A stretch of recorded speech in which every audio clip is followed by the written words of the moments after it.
movies to games, we're here to stay. Get your fix of geeky gold. Stories untold, legends bold. It's the end of the week, unwind and geek. Let loose the fun, it's time we peak. In this space where dreams ignite.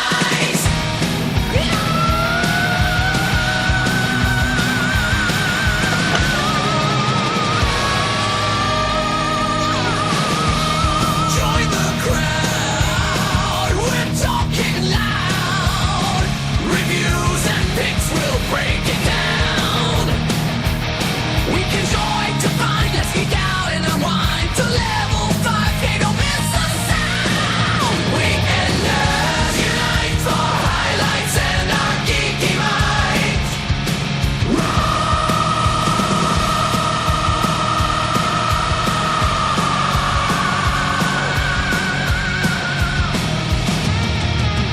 From comics to tech, we're breaking ground. Exclusive hits and what's profound. Gadget thrills and newfound games. Epic quests, it's all the same. Tune in to see, no need to hide. Unleash your inner geek, embrace the ride.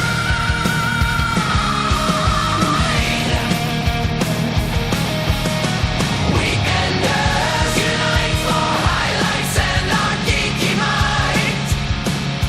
News and views so bold and bright, we're conquering the weekend fight. From cosplay to VR dreams,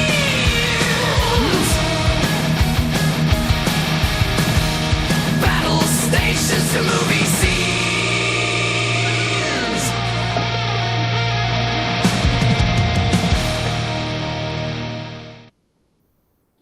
Hello, everyone. Welcome to the Weekenders. Yo. We haven't been here last weekend, and we almost skipped this one because it was Richard's birthday party, and we got home pretty late. But here we are. What's up? Yo. Oh, how much? Yo. Hope everybody's doing good. And Ellie is giving us a fairly good close-up of a brick wall.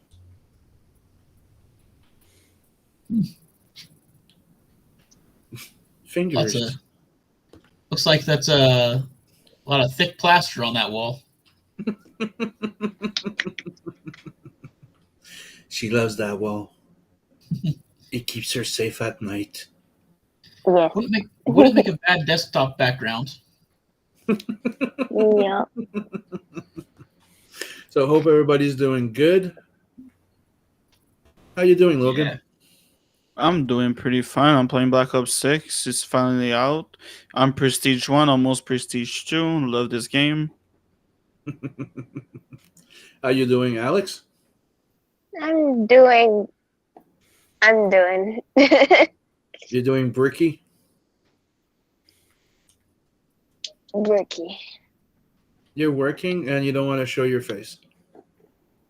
I'm tired. Shush. Everybody's tired. What the hell are you talking about? At least give us a nice little view of your face, a nice little smile, then go back to your brick. No. No. Lemon pledge. No. No. No. Okay then. Wow. How you doing, Beacon? All right. Just doing a little bit of coloring here. And yeah. And we have Zanushin, so that's Nat on Twitch going, T'es à la maison? Yes, we're home. Got home a few minutes, I don't know, max 30 minutes ago. Oh, yeah. Yeah, there. Dram a few rum and cokes, celebrated Richard's birthday. I think he turned 33, I'm not sure. Am I right here? Or it was 30? I don't know. If it's 33, it's the age of the Christ. It's a Christ of an age. In French, it's Chris. It's a swear word, so, Chris Dauge. That was the joke. But I kind of realized what I was trying to make it, that it was not going to work in English, and I'm like, nobody's going to get the joke other than, the two that are here. Not even Alex, she doesn't speak French. And Logan is concentrating on playing his video game right now. What you playing, buddy? Black Ops 6. Multiplayer, I'm grinding for the camos. I'm having the last SMG right now. Black Ops 6.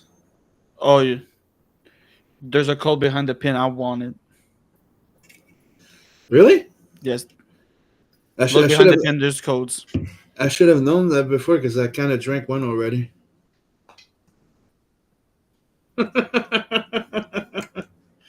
Give it to you tomorrow when I open it. That good? What does that give you? XP. Oh. So the more energy drink you buy and you get the codes, it gives you more energy in your fucking game. Is that it? But Experience. more double XP. So I can grind. Wow. Okay. That's interesting. And you know the last two streams that we did, I did not go to the comic book shop. So when I went, there was a lot of shit. And when I mean a lot of stuff, it's a lot of stuff. And there was also like a anniversary that they had at the comic book shop. So there was a whole bunch of shit. Cost me like over $200, but everybody was happy.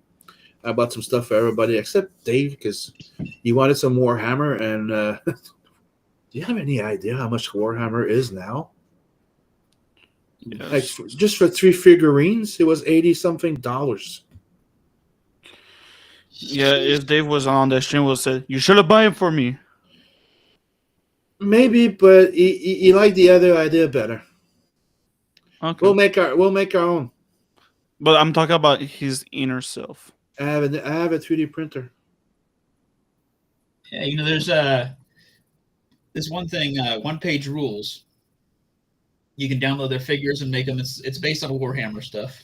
Yeah, So pretty much. And I got Yeah. some snacks. And Dave wanted me to teach him. Oh, baklava, a maple baklava. Okay, that's Mhm. interesting. I'm not a big So- fan of baklava, but to be quite honest. But another thing that's going to be fun is Dave wanted me to teach him to do 3D modeling. So that's going to be one of the projects we're going to do. We're going to modeling like little minis. Good way to teach, right? yeah, Nat wants to learn too, so I'm going to teach some 3D modeling. And Alex is busy coloring. How are the colors going, Alex?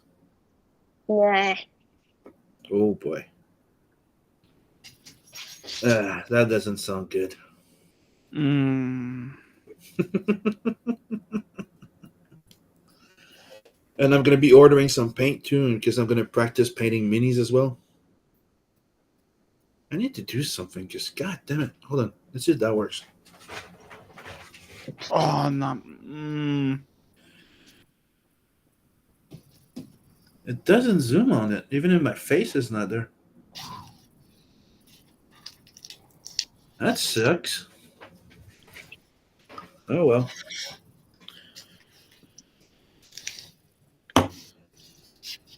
Because the first one I painted didn't come out too bad. It was my first time painting a mini. Well, I did it, but not that bad. You can't see many details. If I go close, it doesn't work.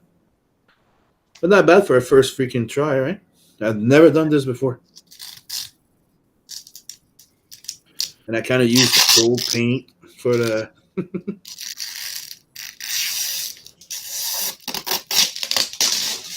Anyway. So, yeah, any idea what you're going to be talking about, bringing us to our attention, Beacon? Or you haven't thought about it yet? haven't quite thought about it. You know what I can say is, I watched Dan. Everybody's been talking about that freaking anime. And I watched the first the 5 episodes that were available the other day, and it's pretty good. The principle is pretty freaking funny, though. Like it's mature audience for sure, and it's pretty funny, creepy type of thing. So like I'm not gonna spoil too much, but the idea is this. This is the principle. 2 kids, one girl, one boy, right? So it's one girl, one boy. I forgot the name. One's Ken, and the other one is Barbie. Momo, I think it is. I mean Barbie. You said Ken. I said Barbie. Oh, fair enough. He's a Barbie girl in a Barbie world. Life is plastic. It's fantastic. That said, so you meet one very geeky little nerdy guy that has no friends, like lonely, and everybody picks on him. And you have the cool girl that's having her first relationship with a guy treats her like shit. Like, type that gets stars going like, do you have money? Because if you don't have money, I can't take you out. You get the idea. So she ends up breaking up with her boyfriend or whatever. Then, she starts, like, for some reason, she feels bad about the little geeky guy that's getting picked on, and they're about to, throw him some paper. She protects the guy, and for some kind of reason, he likes the fact that she paid attention to him, and that all leads them to actually getting to talk, right? No. And when they talk, he goes and he's so geeking about the fact that he's a freaking alien geek, like UFOs, the spaceships, and all that stuff, right? And he's like with his little book, like, yeah, that's why you talk to me. And she goes, "You're such a fucking weirdo. Aliens don't exist." He's like, "What? I mean, you don't believe in aliens? It's fucking stupid." Then you come back, and he's like, I don't believe in aliens, but ghosts are real. So he's like, fuck, ghosts are not real. So the entire premise is 2 kids that believe in something, but not for sure. They decide to kind of like challenge themselves. One's gonna go to a haunted house that she's sending him to a haunted house. Let's see if you believe in ghosts after that. It's super haunted. And then he sends her to a fucking place where there's rumors and it's known for alien abductions. So they both go on each their side. They don't believe into any of this shit. But then the girl gets kidnapped by aliens who want to rape her because they only have guys on their planet and they need to reproduce. Mm-hmm. And you have a fucking old fucking bag, like old fart of a witch or ghost, whatever it is, right? Who fucking goes and go, I'll let you suck on my titty. I want your I want your freaking how do you call it? Your schlong.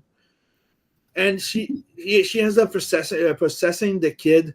The kid frees the fucking girl that's abducted by him before she actually rapes, and that's how the show starts. Wow.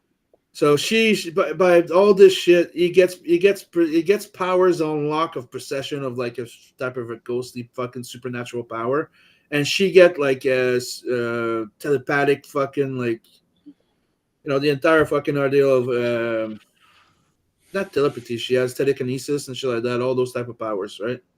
That she needs to discover, and she can kind of like keep his fucking possessed powers from going shitbuck, and now he's possessed by the old. He has a curse on him by the old lady. It's fucked up, but that's how it starts, and you can imagine how fucking funny it is. It's fucked up and funny at the same time. I really enjoyed it. So you should definitely check it out. It's on Netflix and Crunchyroll. Pick your poison; they're all there. It was pretty interesting. Are you done watching One Piece, Logan?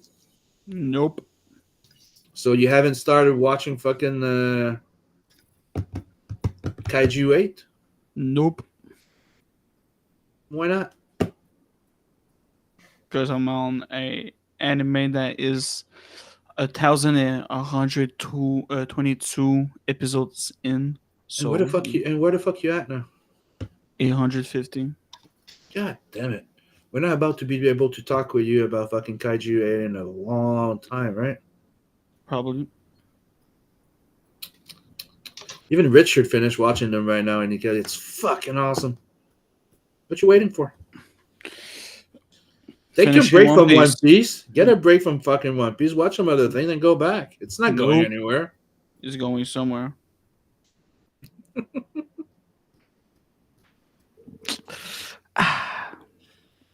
What the fuck was that for?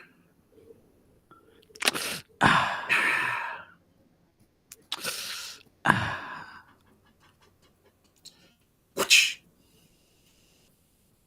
Nice haircut, by the way. Thank you. God damn. Let's go see what the hell he's playing. He's sharing something. Oh, come on, tell us about the game. Hmm? Tell us about the game. How you enjoying it? I mean, it depends for people that like the old Call of Duties. Like it's a mix of Call of Duty, Cold War, and Black Ops 3. Like it or not, and or when they went for, I mean, with something new, but back in the days.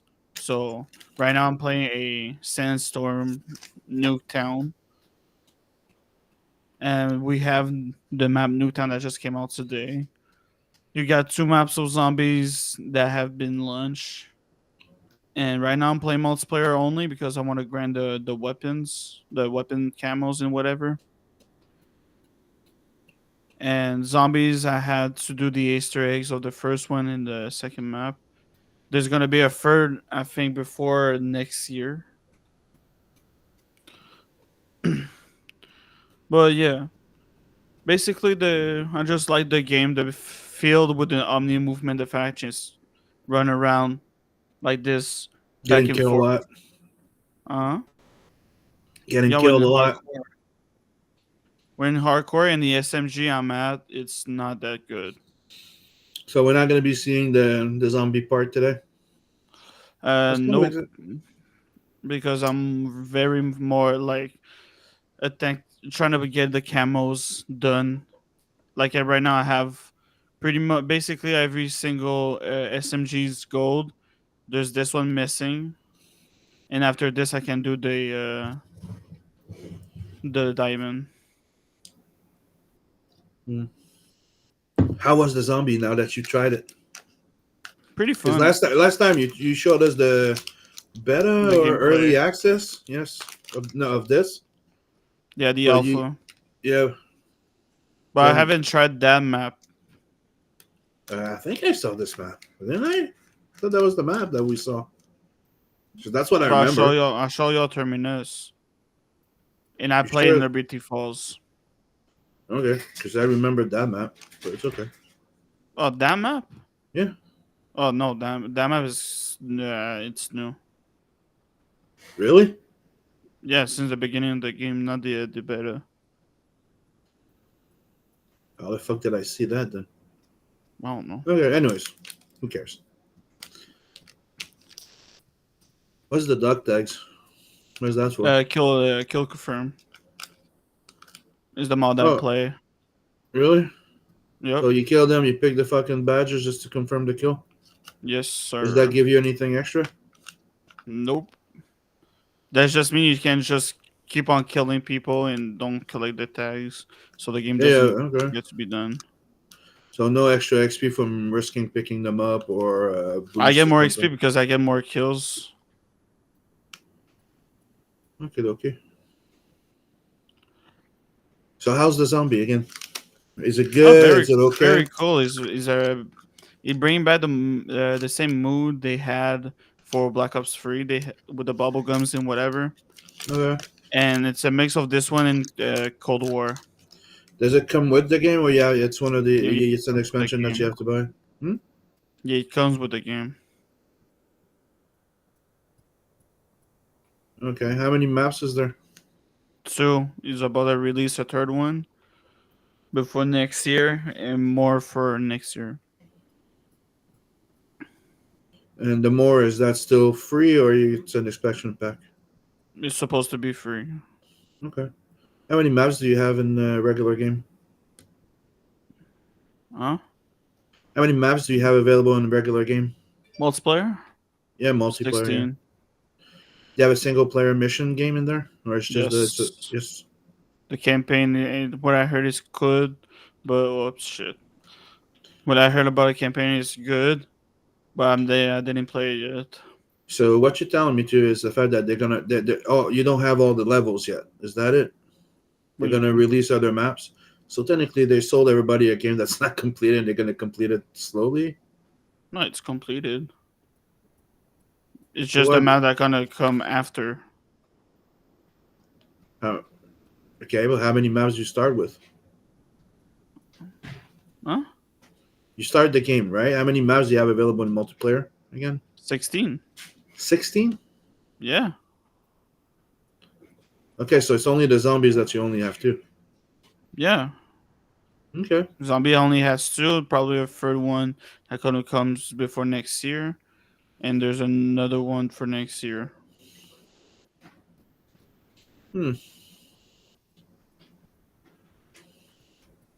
Are you playing with mouse and board or are you playing with controller? Controller. Controller. Okay. So now you're I'm pretty playing much playing. controller because it brings me back to the days of Black Ops 4 when I had actual fun on multiplayer. Yeah, I wanted to buy a controller too because I kind of want to. Yeah, it's the only thing I think is missing from playing a video game, having a controller. I'm sorry, like it's not all games that are fun with keyboard and mouse, in my own personal opinion. I mean, it is good with mouse and keyboard, but controller because of the omni movement is better. Like right now, that's Mig playing right now. He did the Because you're best dead. play.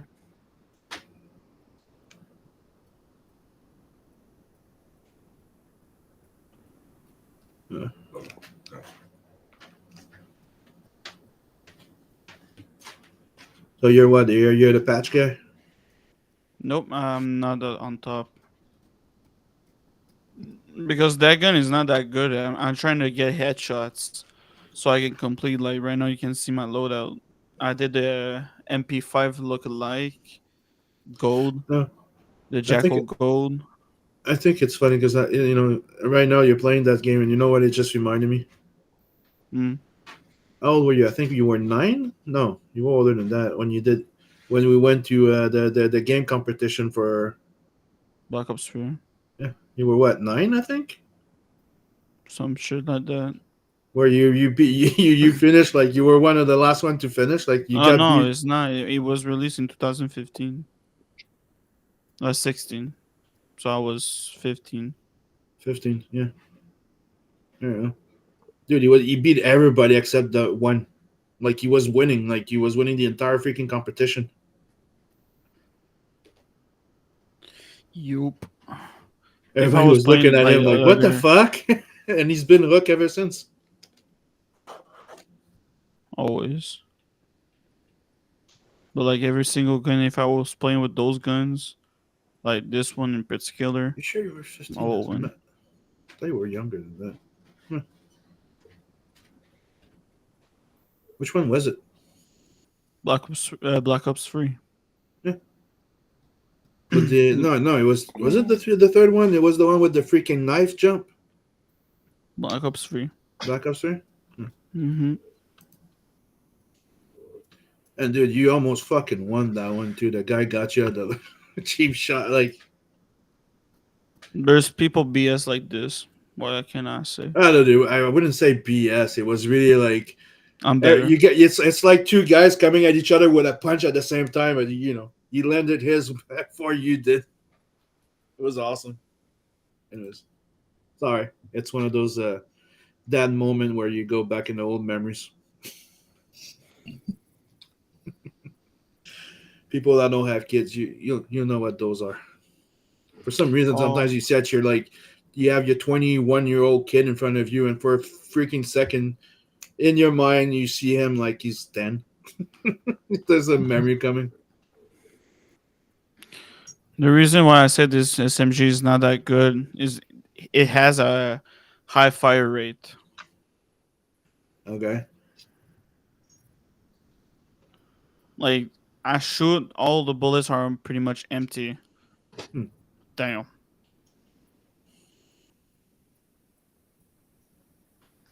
What the fuck? I almost killed my boy.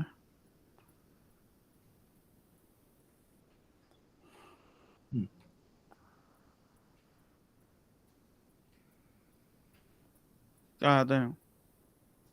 Oh, anything else you would like to mention on that game? That you didn't mention yet, or that you If you don't discovered, want to or buy the game at full price, $100 on Steam, PlayStation, or Xbox.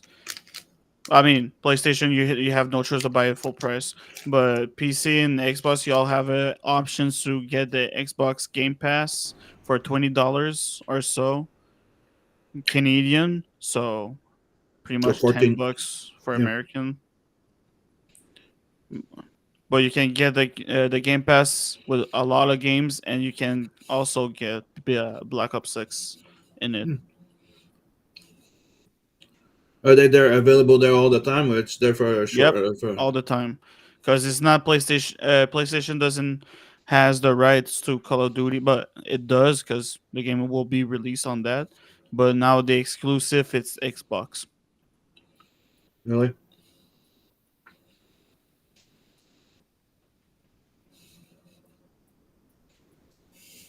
No, Oh, you leave footmarks? huh? Is that all the time, or because somebody stepped in paint? I What see was that? footmarks. Oh I yeah, see I had a perk. footprints on the. I had a perk name tracker.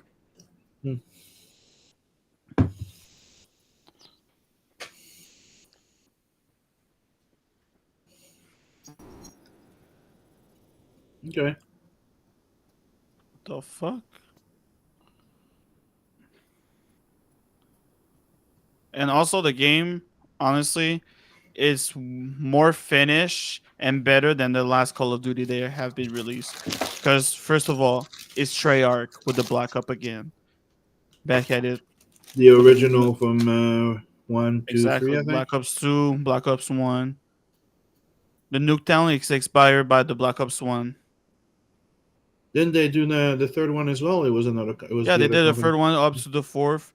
The fifth one named Cold War. So there's 6 Black Ops, and they're all basically been the best.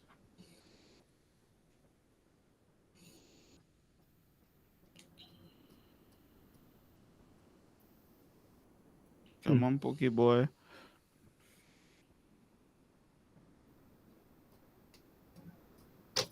Boy. It looks interesting. Yeah, I'm really curious to see the zombies. Oh, the zombies is actually very good.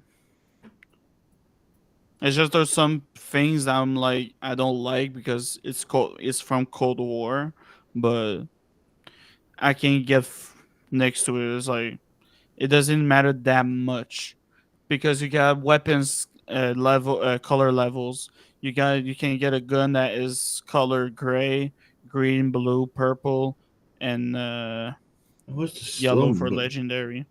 You get a slow mode, or was that just an effect for the end? Slow mo. There's a slow mo mode.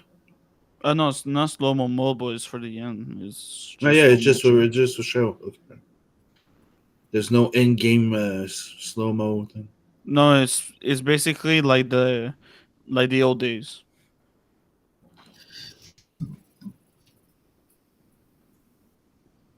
Like the skin I'm grinding for, I'm going to get gold. After I'm gonna get all the SMGs on diamond. But what's the point of having the skins? Do they change anything other than being pretty? But it's the grind to get dark matter. Hmm. There's people that doesn't like that. I mean, me, I like it for every Call of Duty. You grind for the camo, and I want the Yeah. dark matter. The dark matter actually looks kind of good.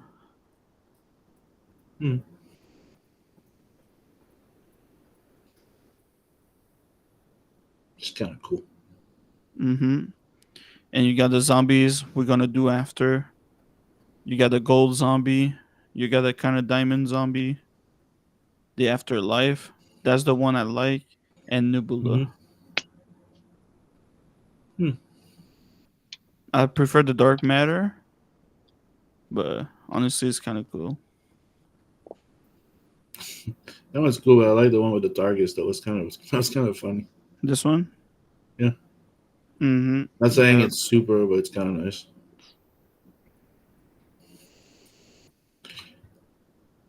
Now you have a monster gold gun. Mm-hmm. Is that a code that you got? A code There was for a the monster. monster. There was the monster gun, yeah, with the monster logo. Oh yeah, that's. I mean, that's the tier 3 you get because I already drank 4. Not today, I hope. No,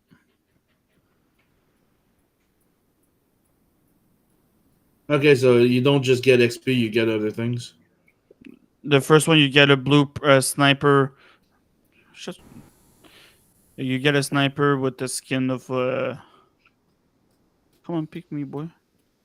The skin of my monster. You get the a character with the skin monster, and after that you get the sticker monster. Hmm. Yeah, don't kill me.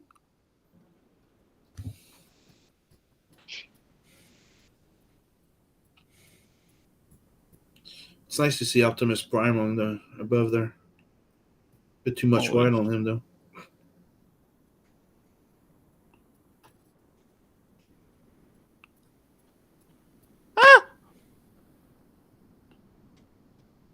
Can you explode that nuke? no, we already tried. That would be fun. I know, right? Oh shit.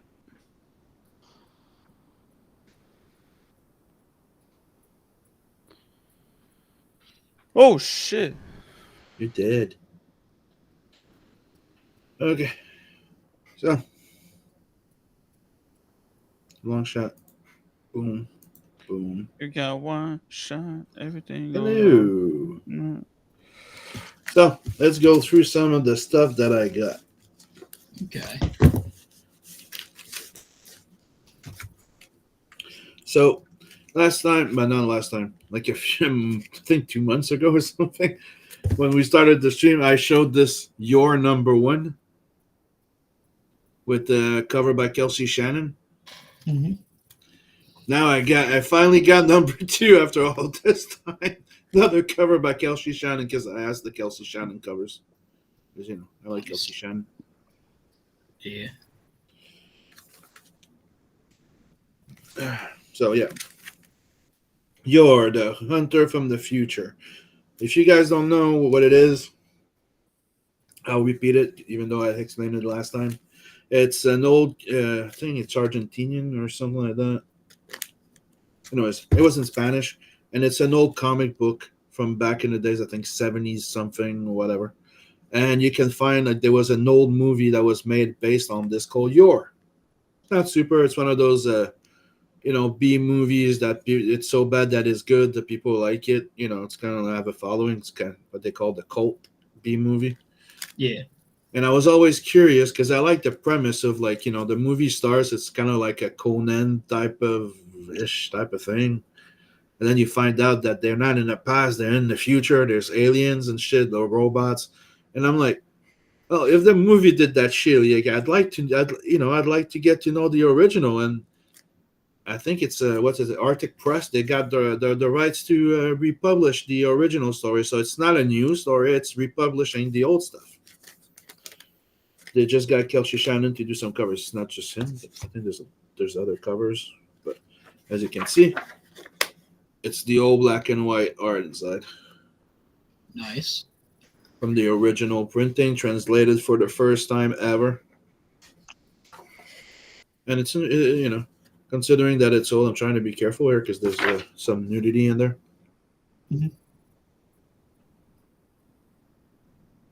Yeah. So that's why I was interested. It's a 4-issue thing, so decided to pick it up. Except that they don't come out every month. It's, like I asked the guy, like, I was wondering, when is Your coming out? It's been a while. He goes, yeah, I know. So, finally came out. This is lately, like from what I've picked up, like I didn't much care about the X-Men, the revival of the X-Men. Like I bought in Even though it was what's his name? What's her name? I forgot her name. God damn it. Anyways, it's borderline coming back, but it's not. So I don't.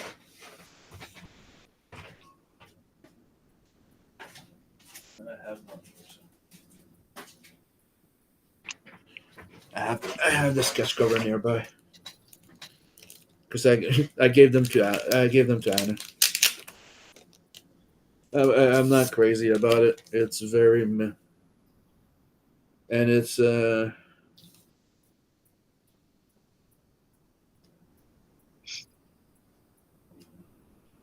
her name? Oh, god damn it! I just realized that that's not the same X-Men that I got there. Anyways,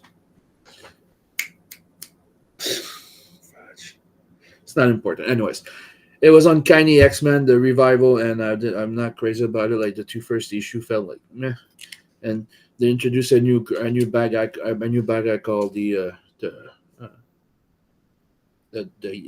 Hag or something like that. Yeah, I don't know. So I just canceled. Did the same thing with the Wolverine thing. It just felt meh, like bland. The story starts like, oh, you know Adamantium. It's pretty badass, right? Well, we just found a new material it's golden and it's anti-adamantium, and we're gonna put that on the cyber. And now they're gonna go and try and kill. As soon as that I went, oh fuck this shit. It's like here's a new metal that can stand to the other metal, and then Cyber right now has his implants, his arms. Because if you know who that is, he had those adamantium cybernetic arms with little spikes at the end of his. And I'm like, no, it's golden, and he's more powerful than the silver one. You get my drift? This felt like, If that metal is called Heronium, I'm suing. That said, I've read those.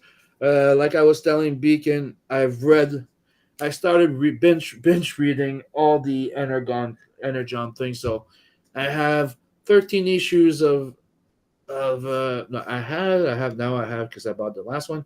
But in total, I have 13 issues of Transformers. I bought Cobra Commander.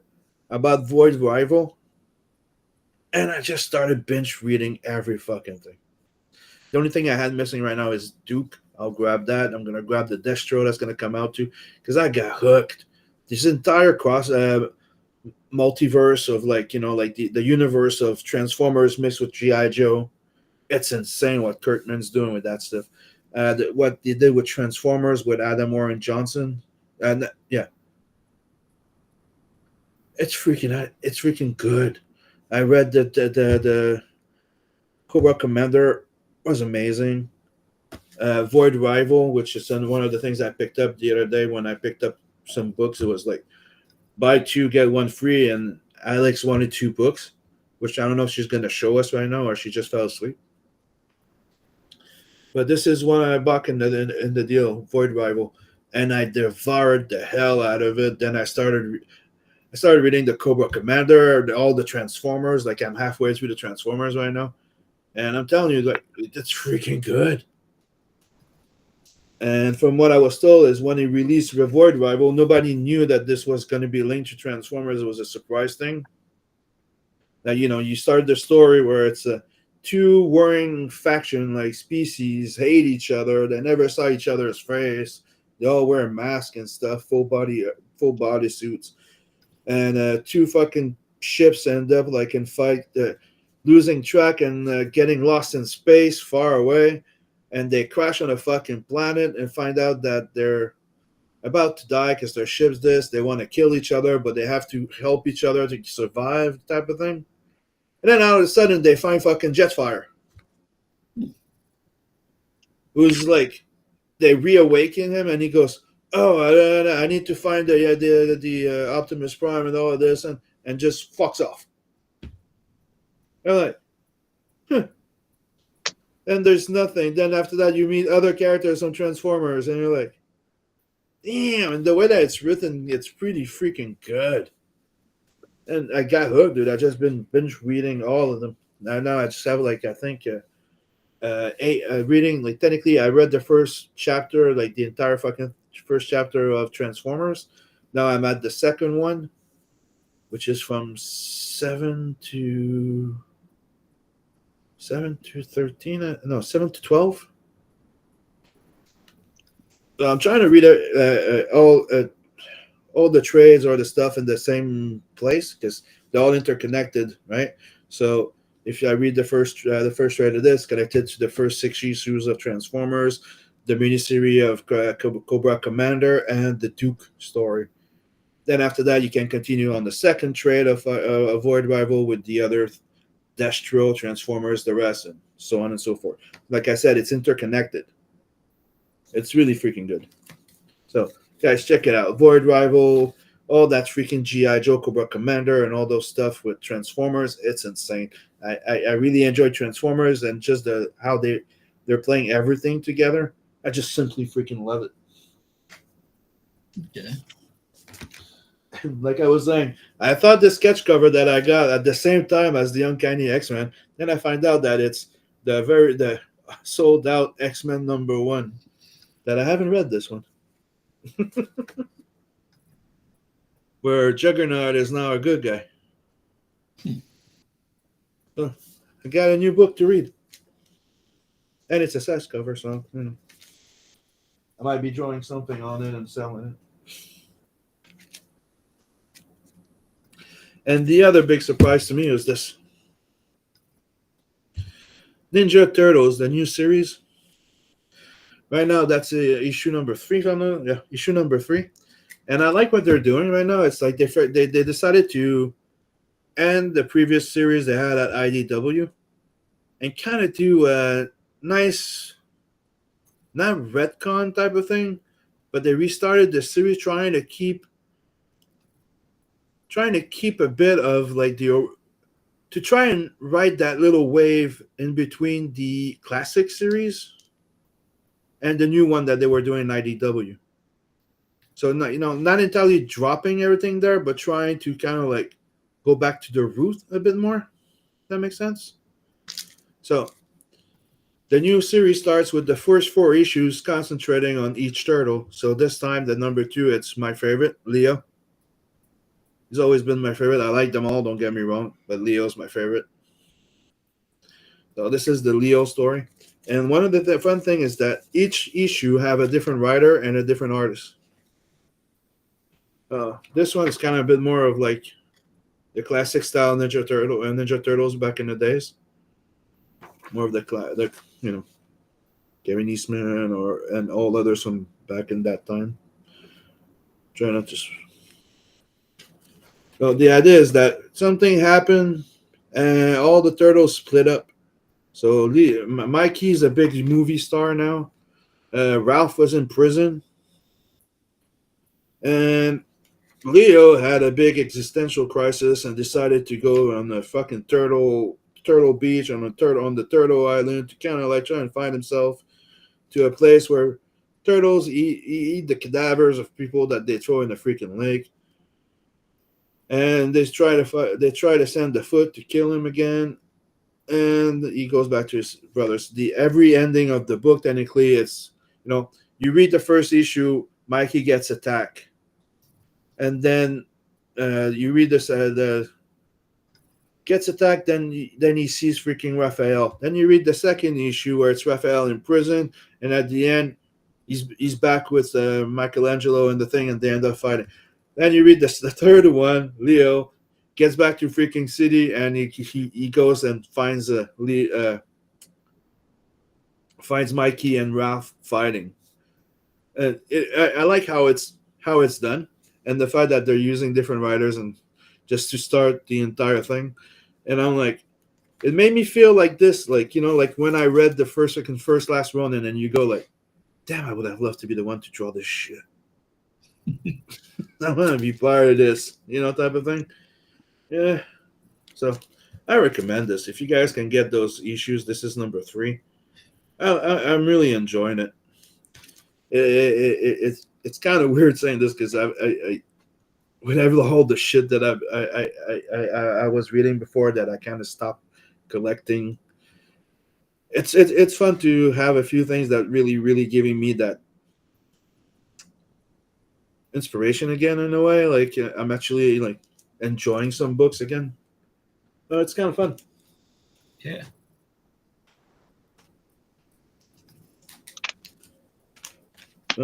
I got number 2 here of Deadpool team up. Third one's at the comic book shop right now.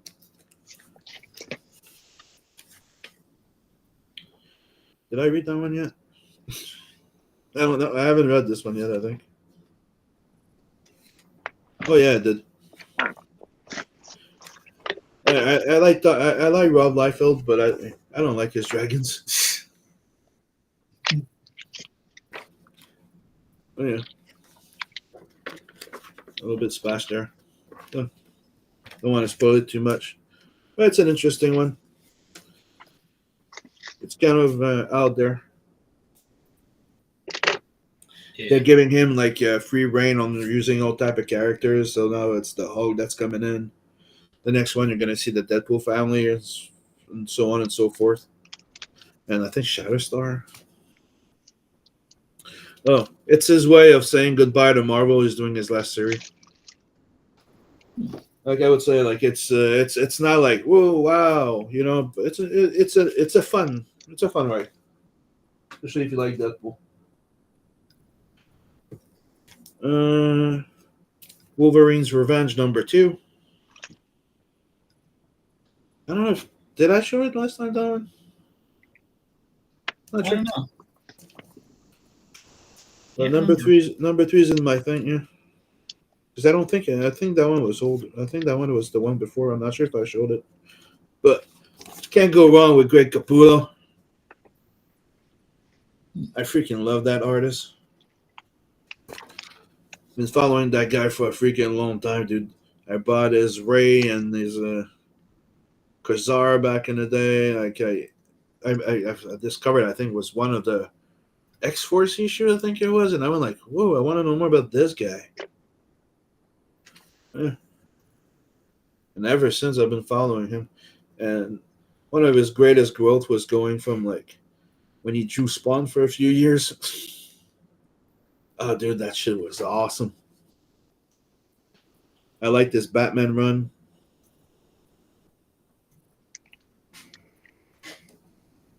And there, Wolverine finds the helmet of Magneto, gets it custom to him, so he can go fess up something, mind faster, whatever his name got. One of those. What is it again? Circle or something? You know those guys that were fucking around with the Dark Phoenix and the Phoenix. What was the name again? Hellfire Club? The Hellfire Club. Thank you.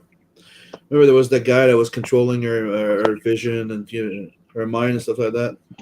So that's the guy he's facing in there. Okay. No, he looks good until you can see his real face and he looks like shit. And then there's a huge fight between Wolverine and Sabretooth, and as you can see, I buy the Red Band edition, so it's bloody as hell. Yeah. Because when you buy this book, and there's another book I'm going to show you guys, like it's part of that same type of Red Band thing they've been doing. Yeah, it's pretty fun. Like it's a bit more violent. There's blood. I'm not going to show you the spoil of it. But check it out. I'm really enjoying it. It's one of the rare ones that I'm actually buying double copies. So I have the book that I opened to read, and I have a still sealed version over there. I got issue number 2 of The Moon is Following Us. The first issue was pretty good. Now I might wait to get a few more to start binge reading, because that's how I am. I read the first one, but sometimes the second one to just get, am I going to keep reading? Do I keep till 5 or 6 just to get a better idea of the story? Or do I just fucking quit? Like I just quit the X-Men and the Wolverine one. Oh, but this one I knew from the first issue that I was probably going to keep buying. So, like, if you guys weren't there before, yes, the premise of this, it's a couple. Their kid is in a coma for like about 6 months, and they found a way to build a machine and connect to the kid's dream and trying to go into that dream of hers and bring the kid back to life, well, to reawaken the child. It's really interesting. I got Witchblade number 4.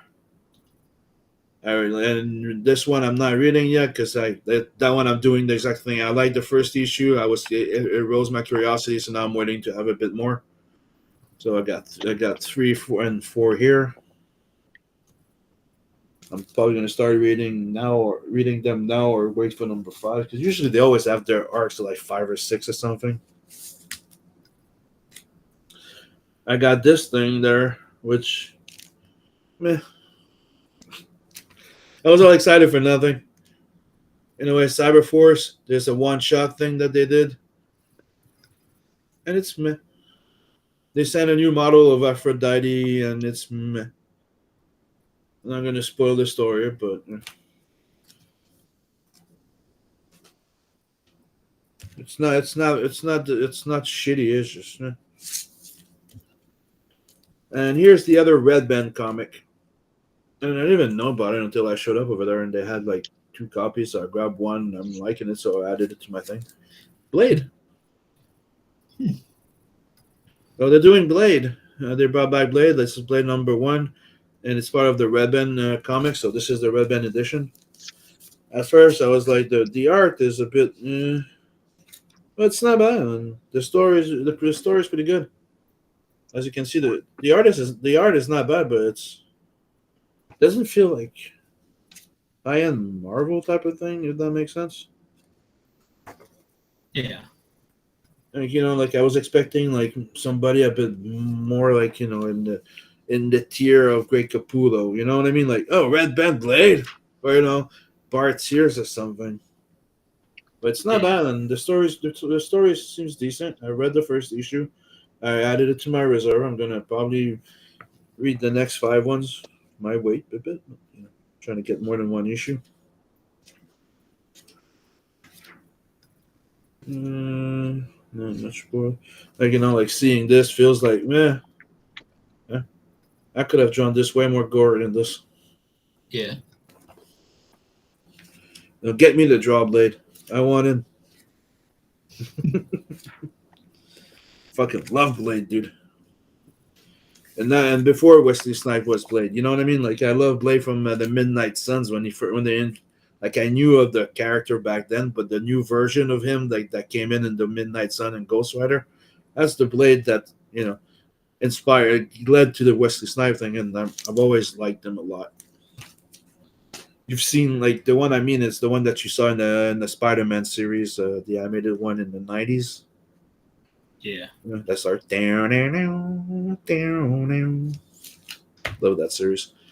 Oh, there's another book that I was curious because they brought back a series that I liked a while back, and the creator died a few years ago, I think in 2019 during the COVID thing. Mm-hmm. And I was really excited about him bringing back his creation back then. He did a Kickstarter that he never could fulfill. The guy was depressive as hell, and he passed away. Don't remember if it was health or if it was suicide. I'm not sure. But yeah. So they decided to do a Body Bag and Hack and Slash crossover. If you guys don't know what Body Bag is, that's Jason Pearson, and he's the one that passed away. Okay. And I really, really, really love that book. It's a guy, the clown face guy there, happy face type, and he's one of those assassins, cleaner type of guy that would go and kill people for money, and his daughter that he never knew because he had a baby with somebody decides to show up at his door and say, "Hey, Daddy, my name's Panda, and I want to do exactly the same job as you." Oh, this is a crossover with Hack and Slash. Hack and Slash is imagine making a comic book with the heroes or slashers. So they're slashers going after slashers, like in a classic type of horror meaning slasher. Like Yeah. Jason Voorhees or stuff like that. So it's an interesting thing. I haven't read it yet. I was just curious because like I said, they're bringing back hack and slash.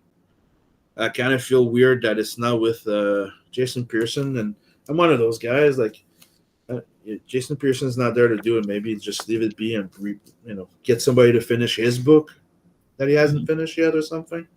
Oh, that would kind of make sense. But the art, the sample that I saw, kind of made me interested when I saw how they treated the characters of Body Bag. And right now, if you want, there's an art. They're crowdfunding artist edition of Body Bag.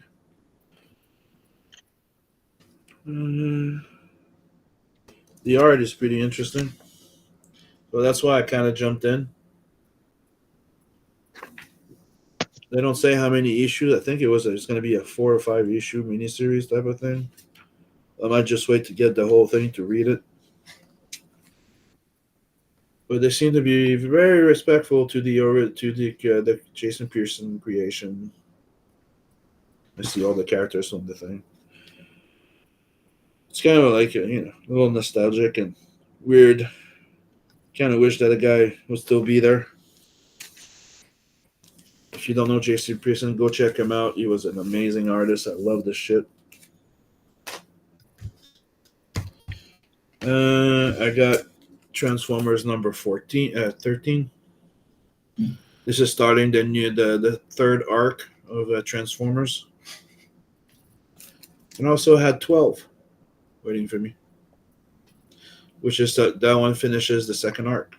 And if you look at the thing, Optimus is walking around with Megatron's right arm.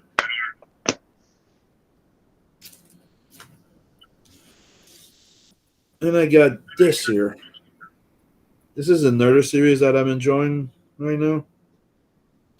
After they did the Ninja Turtles, The Last Ronin, they did The Last Ronin Lost Years. I haven't had that one. I ordered it today because there was a good little special. So I'm getting the big hardcover there, and I'm going to be able to read that one.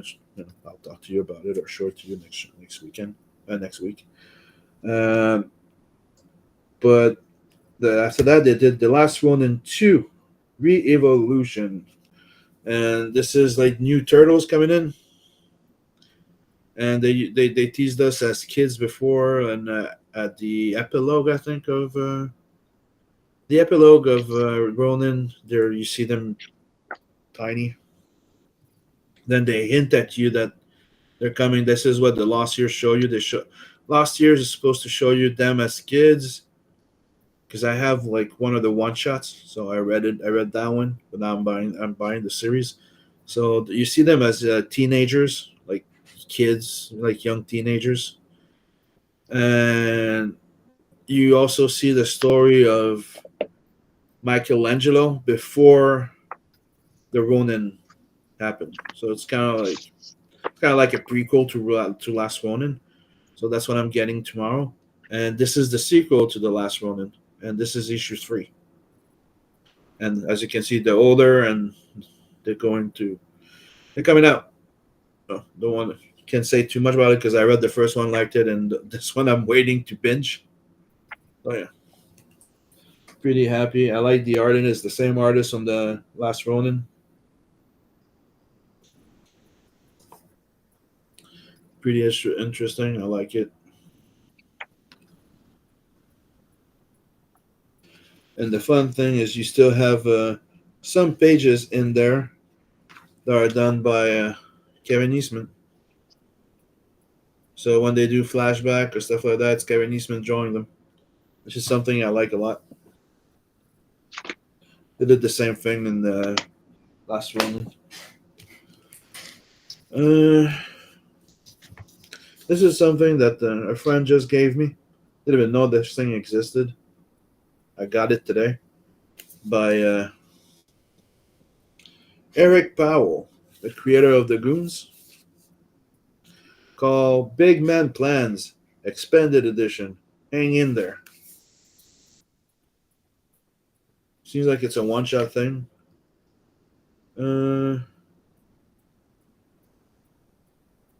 Eric Powell Eisner Awards. Big Plan is a visceral and tragic tale to show even the most marginalized in society can exact gruesome revenge. From what Richard told me, because he's the one that gave me this, it's technically a midget, like a dwarf or midget thing. That used to be like the guy that would go and what they call the hole diggers or something like that at war when they go they're the one going into those holes.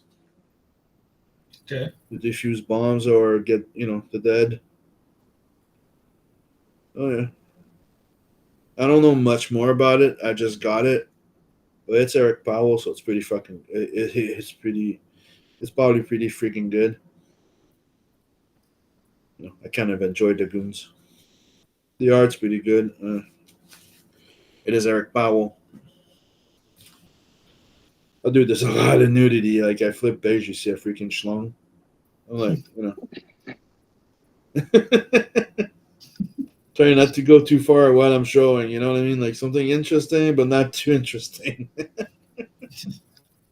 This is our main character here. He's tiny.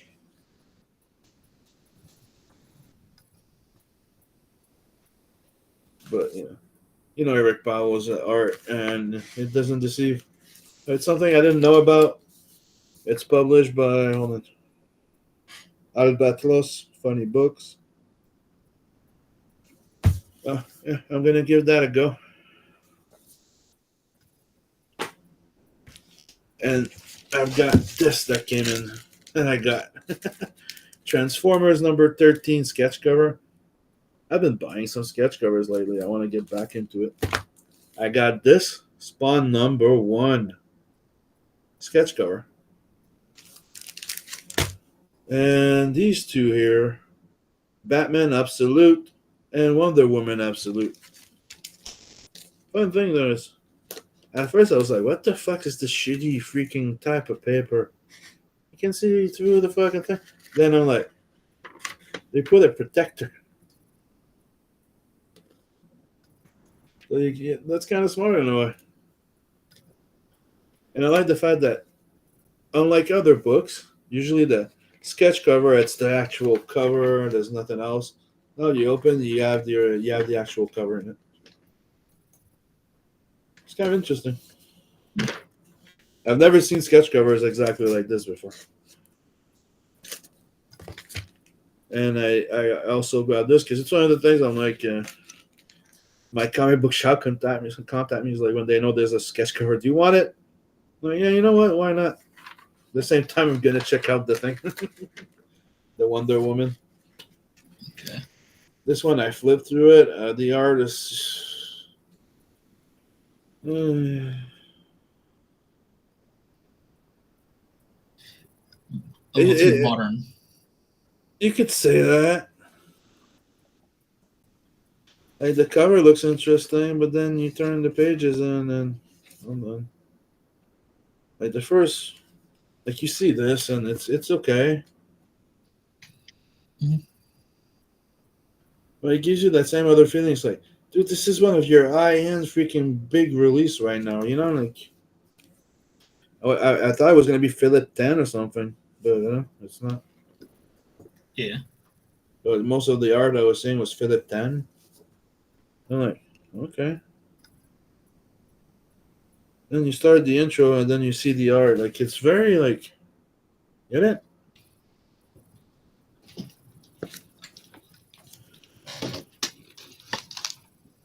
Hold on. I haven't read it yet. I'm going to give it a try, but it feels underwhelming for what it's supposed to be. Like, I like the design of the character. I'm going to give those a go. And that's about it. I think I've been through everything I got. Oh, Okay. and do a power bomb by Daniel Warren Johnson. Nice. Don't know what this is about, not much, but I'm gonna read it. Lona Steel Rose wants to be a pro wrestler, but she's living under the shadow of her mother, the best to ever do it. Everything changes when a wrestling obsessed necromancer asks her to join the grandest pro wrestling tournament of all time, which is also the most dangerous. It's the wrestler meets Dragon Ball Z in a tale where the competitors get more than what they bargained for. Kind of interesting. Okay. And the art of market of the Adam Warren Johnson is pretty fucking dope. You see them fighting a monkey at a certain point.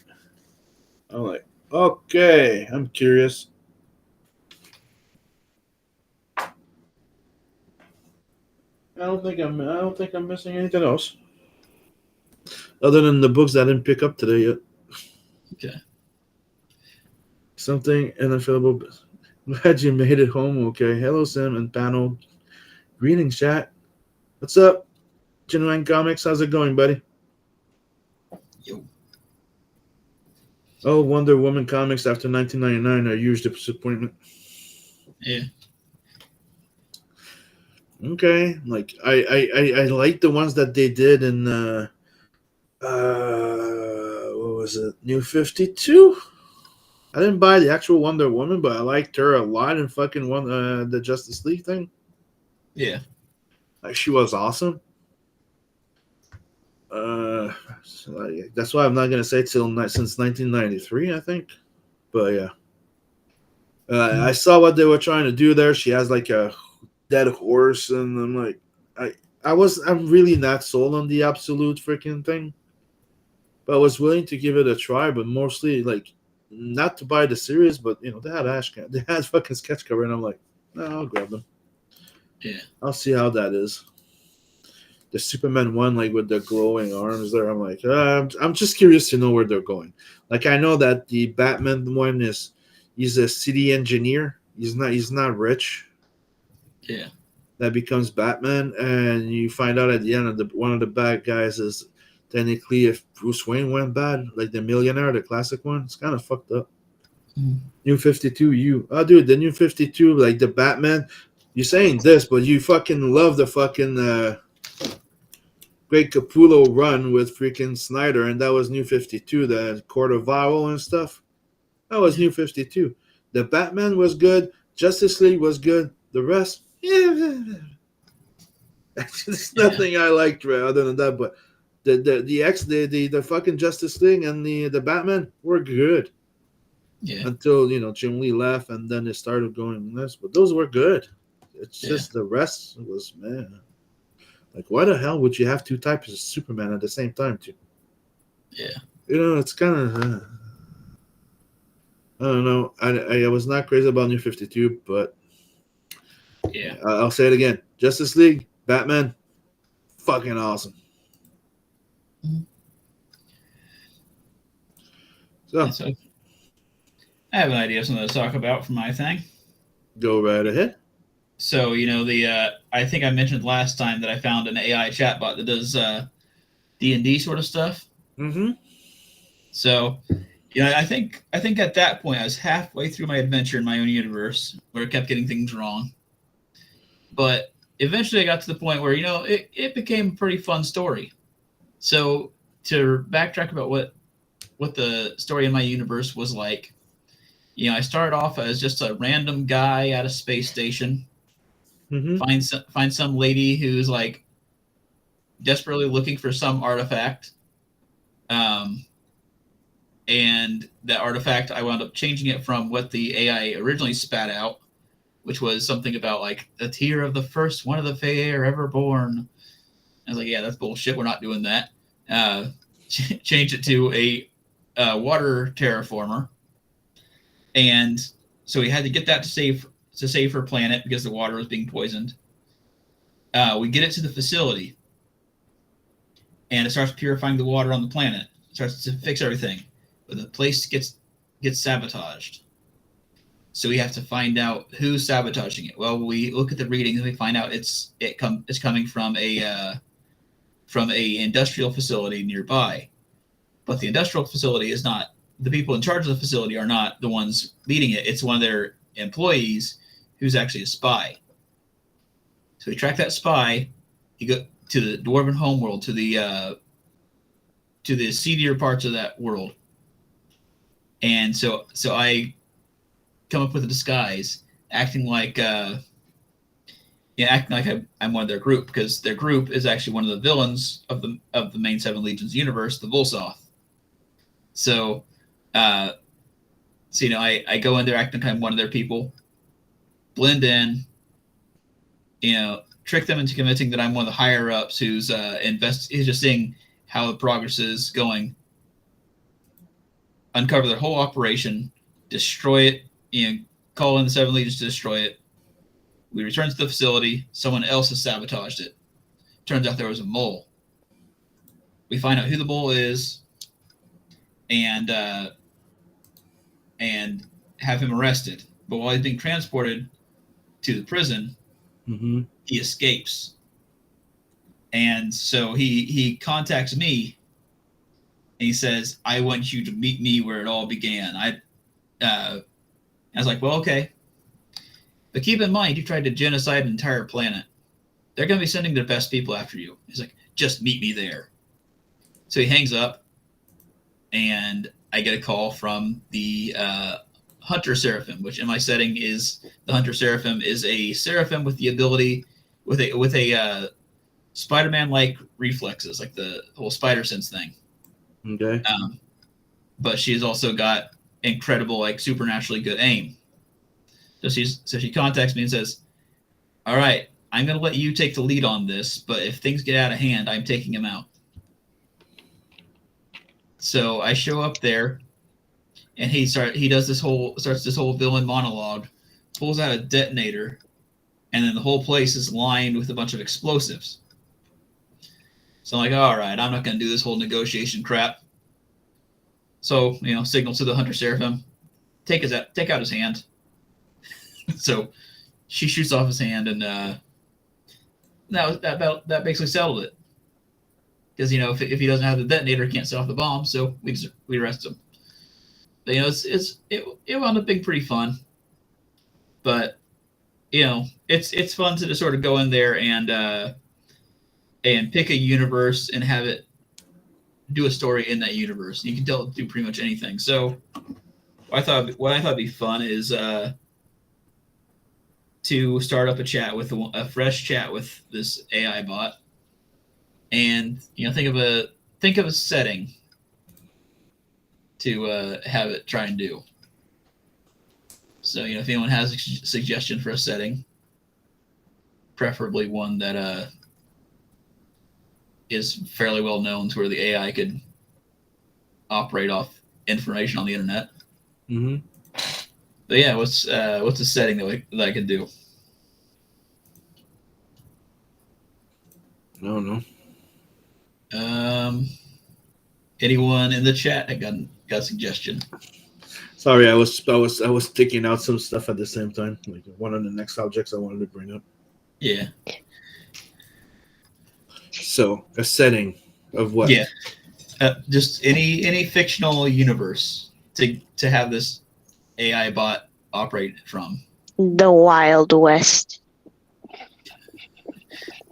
You know what? Let's I'm do this. joking. The Wild West, right? Mixed Okay. with they found some in the Wild West mixed with One Piece. So let's do Cowboy One Piece. So Okay. in the Far West, when they find some fruits in the desert, that gives them superpowers. Okay. So That's Okay, for the hell of it. what sort of role should I take on?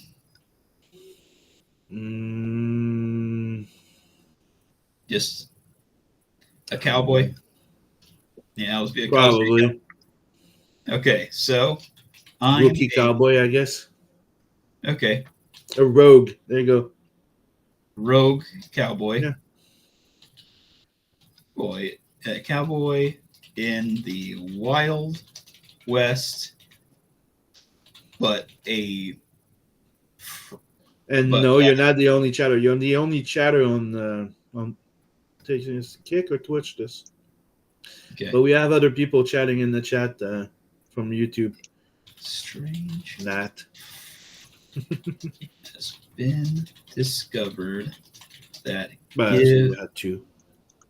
gives people strange powers. Okay.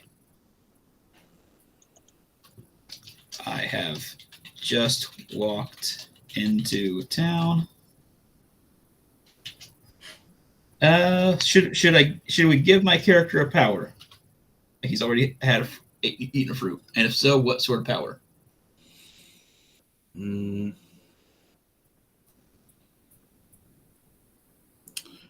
The idea should be probably that he finds a new town. When he walks into it, that's where somebody offers him a fruit.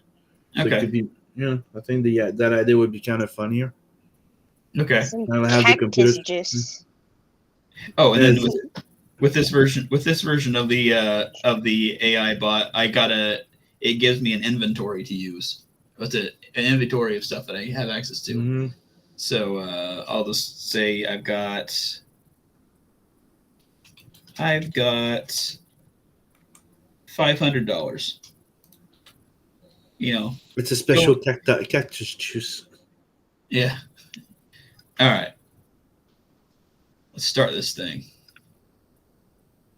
Send.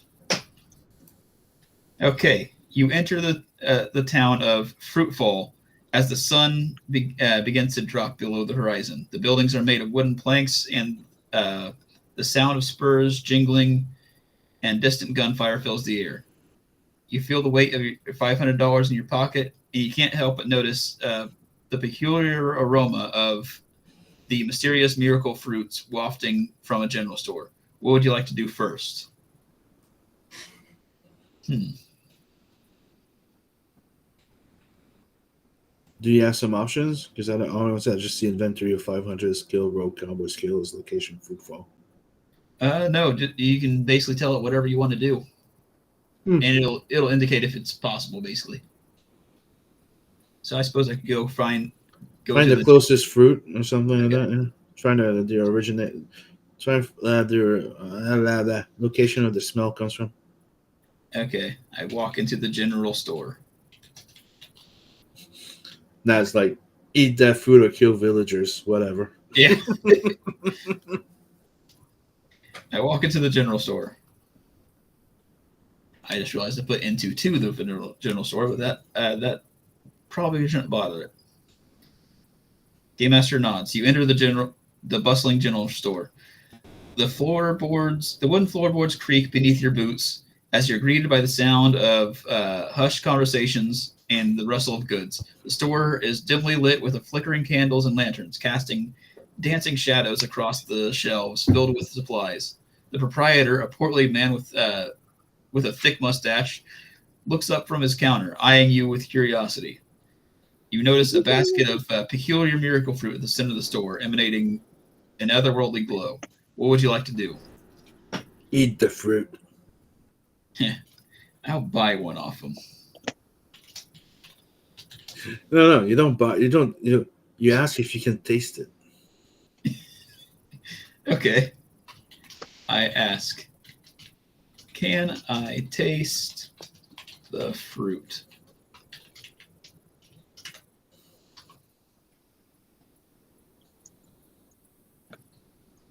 The proprietor looks at you warily before nodding. He says, "Ain't nothing free in this town, stranger. But if you're willing to part with a few coins, I'll let you try one of these miracle fruits. It costs you 50 gold a pop." You feel a tingle of anticipation as he picks up a fruit from the basket and holds it out to you. It's heavier than it looks, and it has a unnaturally smooth, almost metallic sheen. What's your decision? Ask why. What's the miraculous part of the fruit? Why is it called miracle fruit? Okay. Ask, why is it called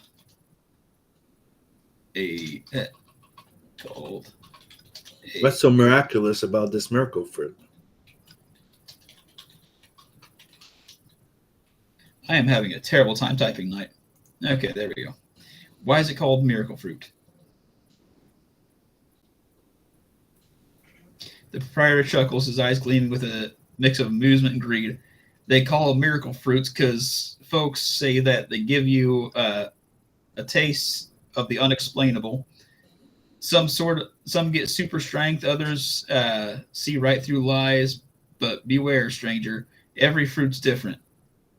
Some say it's the fate of hand, or maybe the devil's own trick. You eat, you're rolling the dice on what power you get. He pauses and leans closer. But remember, with great power comes great responsibility. Okay, Uncle Ben, you freaking. Or in this case, a hefty price tag. So you still keen on trying your luck? Okay, I'll bite the fruit. Yep, buy the fruit. Eat the fruit. But Yeah, you already bought it because it says 50 gold of the miracle fruit. Yeah, he just automatically. He must have some special powers that makes me automatically buy stuff from him.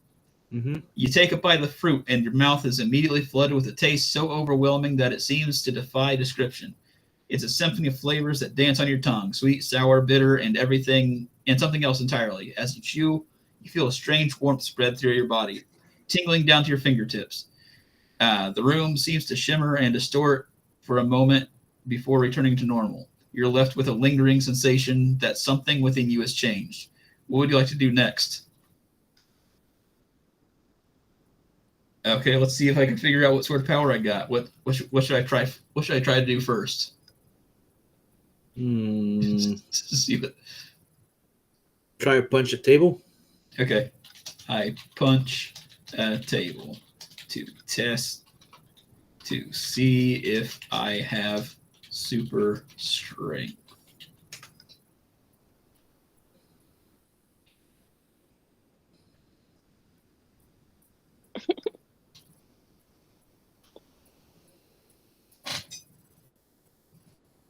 You feel the weight of the fruit's power surging through your body as you pull back your fist to punch the table. The room holds its breath as the force of your blow connects with the solid oak. With a deafening crack, the table splits cleanly in two, sending splinters and scattered boards flying. The patrons of the store look at you with a mix of awe and fear. The proprietor's jaw drops and his eyes widen. It seems the fruit has bestowed upon you a surprising gift. How would you like to proceed now that you've made quite the entrance? You throw him a coin for breaking his table. Okay. Then you head outside to go test more powers, I guess. I don't know. Okay. Because I think at least, you could give him a few coins to just like, sorry, I broke your table, dude.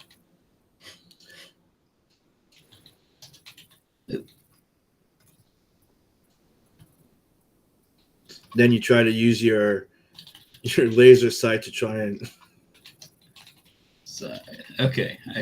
I pay the proprietor for the table, then head outside and try to fly.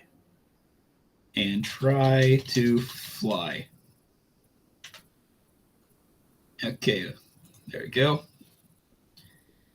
You step outside in the dusty street, and the setting sun casting long shadows. The townspeople gawk at as you leap off the wooden boardwalk with a hopeful grin. To everyone's surprise, your feet leave the ground, and for a brief, exhilarating moment, you hover a few feet in the air. But gravity is a fickle mistress as the world in this world of wonders. You plummet back to the earth, landing with a thud that sends a small cloud of dust. The fruit's power has indeed granted you something extraordinary, but perhaps not the control you were hoping for. Your newfound strength seems to be accompanied by a less predictable gift. How would you like to proceed?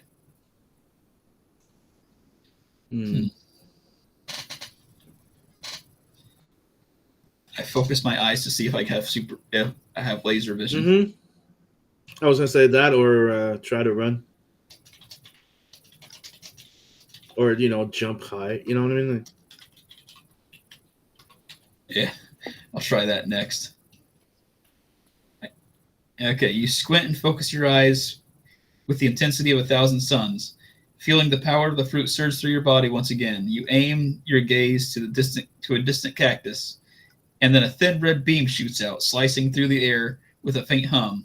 The cactus explodes in a spray of green goo and needles. The townspeople gasp and scuttle away, creating a clear path down the main street. You've unlocked another unexpected gift from the fruit. What would you like to do with your newfound skills? Run very fast and then leap Okay. in the air. You know what I mean? Yeah. And that's I like see. try to blow some icy breath. I can. Yeah, I so feel far like we're close. I feel like we got two of the powers we tried. I feel like it's just giving us whatever powers it wants. So Game Master nods internally, acknowledging the player's decision. You crouch down, feeling the power of the miracle fruit pulsing through your veins. You take a deep breath and push off with your legs. The ground beneath you seemingly disappearing as you sprint down the main street. The world around you becomes a blur of dust and wooden buildings. As you reach a speed that seems almost unnatural.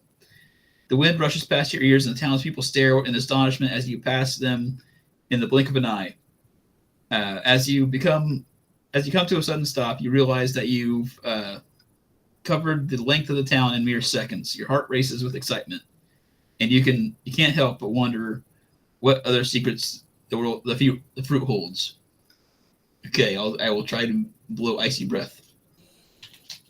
Let's see if it just gonna make me Superman. Mm-hmm.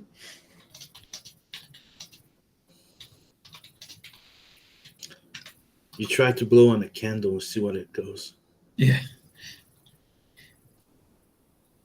You take a deep breath, feeling the power of the fruit pulsate through your body once more. You exhale with all your might, expecting a cold burst of energy to emerge from your lungs. However, the air remains dry and hot as the desert surrounding Fruitfall. You realize that the fruit's power seems to be more focused on physical abilities and less on elemental control. The townspeople, now slightly more accustomed to your extraordinary display, murmur among themselves, some in amazement, others in fear. The sheriff, a stern-looking man with a silver star at his chest, approaches you, hand resting on his holster. "What's your name, stranger?" he asks with a tone cautious but firm.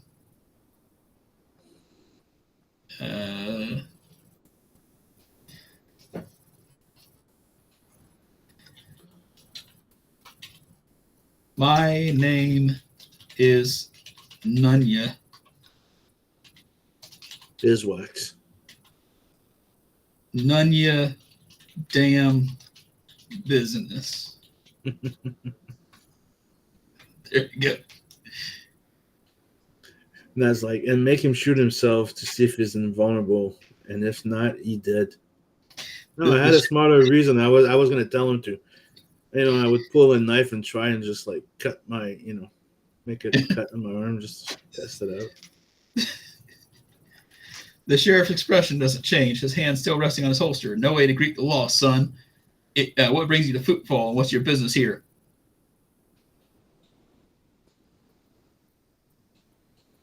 Because I was just passing by and decided to walk in, and there was this nice fruity smell, and I decided to come in and eat. Yeah. And here I am. Rock you like a hurricane, and then you start spinning on yourself very fucking fast.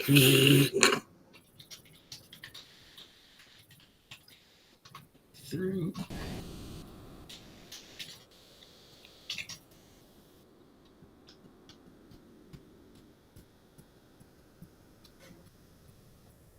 Okay, I thought I was passing through and thought I'd try the fruit.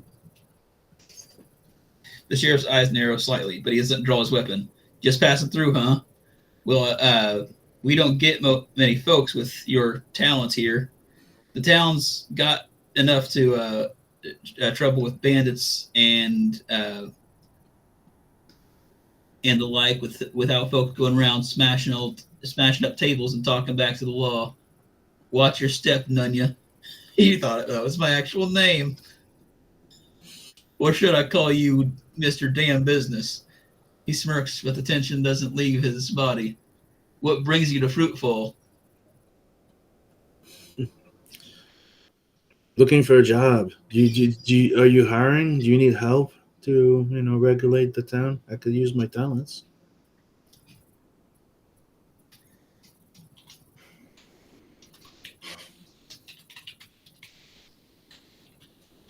If you've got a bandit problem, I just got superpowers. And I was like, I want to pleasure your wife.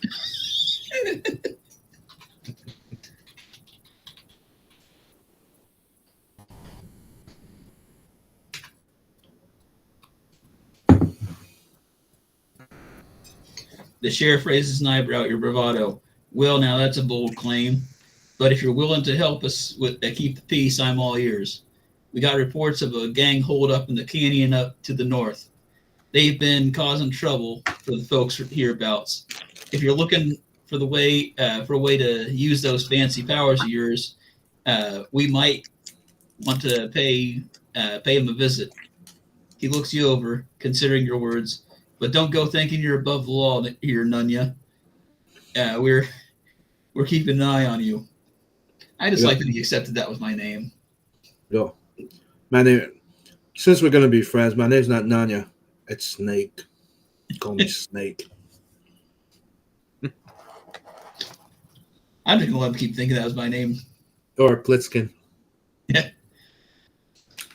Okay, I'll run to the canyon and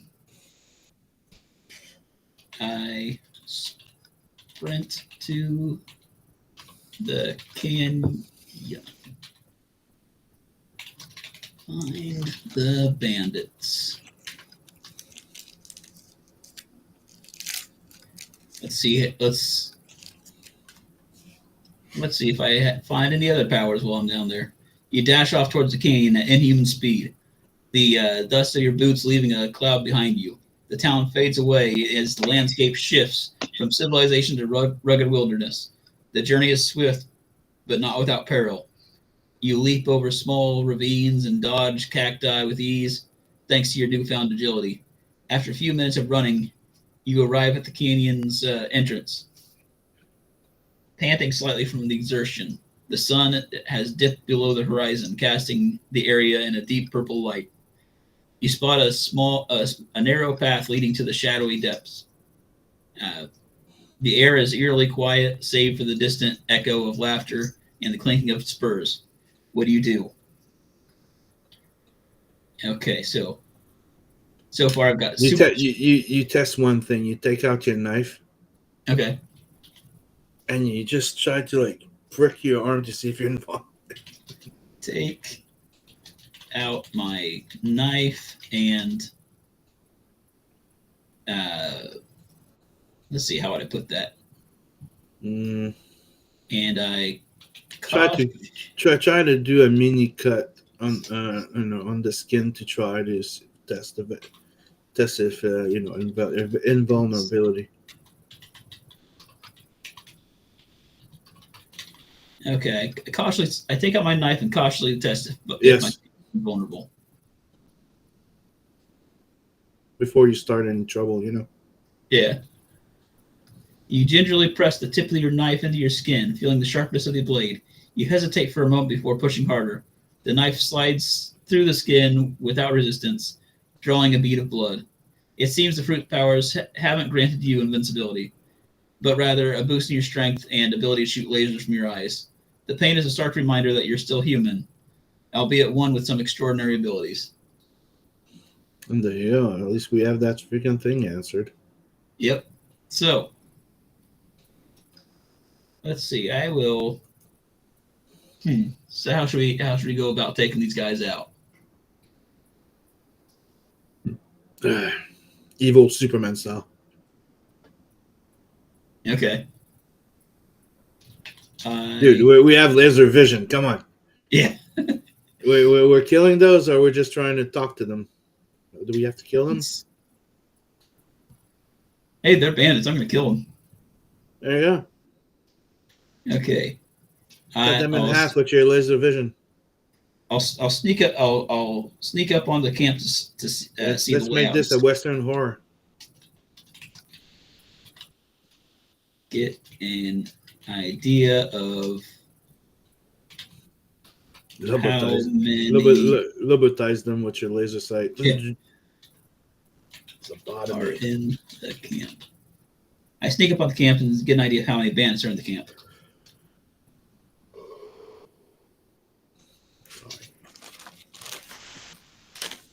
Okay.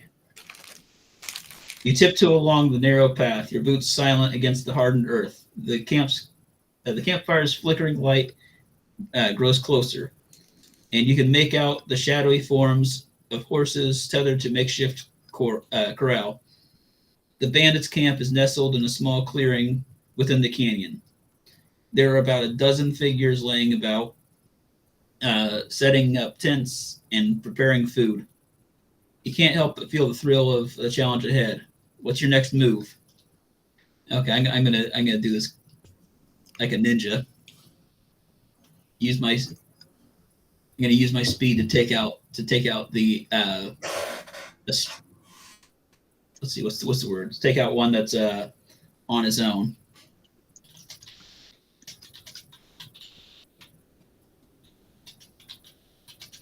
Take that.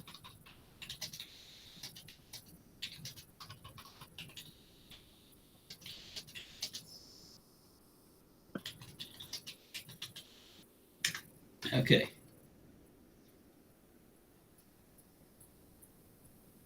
You spot a lone bandit at the edge of camp.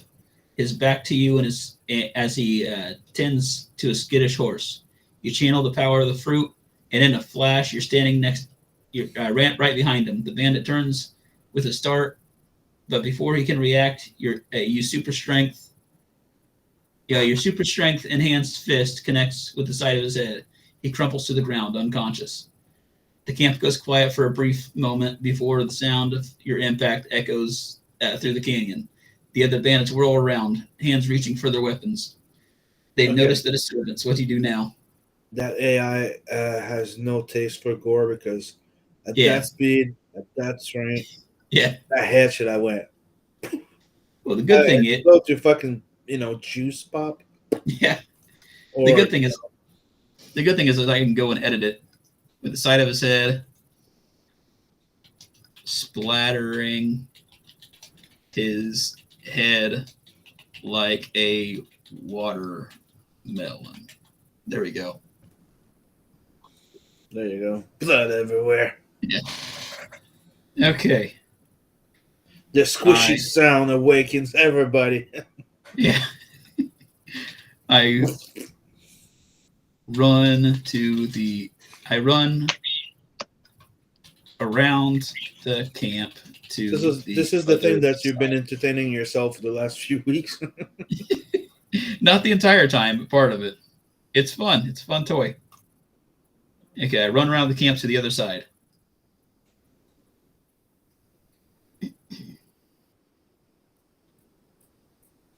The camp explodes into chaos as you sprint past the shocked bandits, leaving a trail of dust in your wake. The sudden movement draws their attention away from their fallen comrade, giving a brief moment of respite.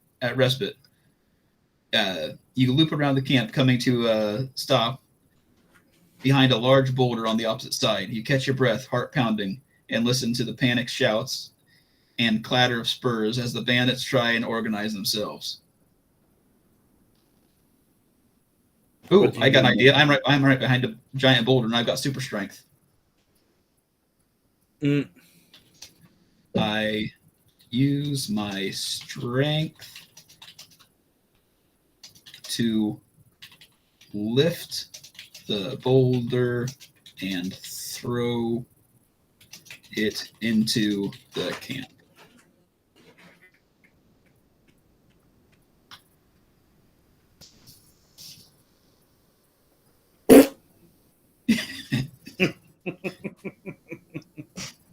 The game master considers your action and the state of your character. The boulder is quite large, and while your super strength isn't substantial, it's still a considerable challenge. You must draw your might, and with a grunt, you lift the boulder. The exertion makes your muscles bulge, and you feel the fruit's energy pulse through your veins.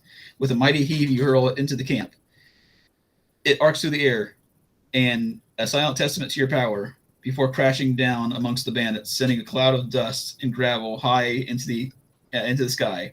The camp erupts into chaos as the bandits scramble for cover, shouting and cursing. The sound of panicked horses fills the canyon. No. There's something that's not right there. You need to edit this because there's no way this is not did not crush anybody. You're not that stupid to not fucking throw them. Yeah. Okay, let's see how many should have killed. I don't know. You killed. I don't know how many is there. I was gonna say 4. 12. But... Well, there's 11 now. Oh, let's make it short. So you killed the A1 that was sitting around the fire. Okay. Around the fire and putting out the fire.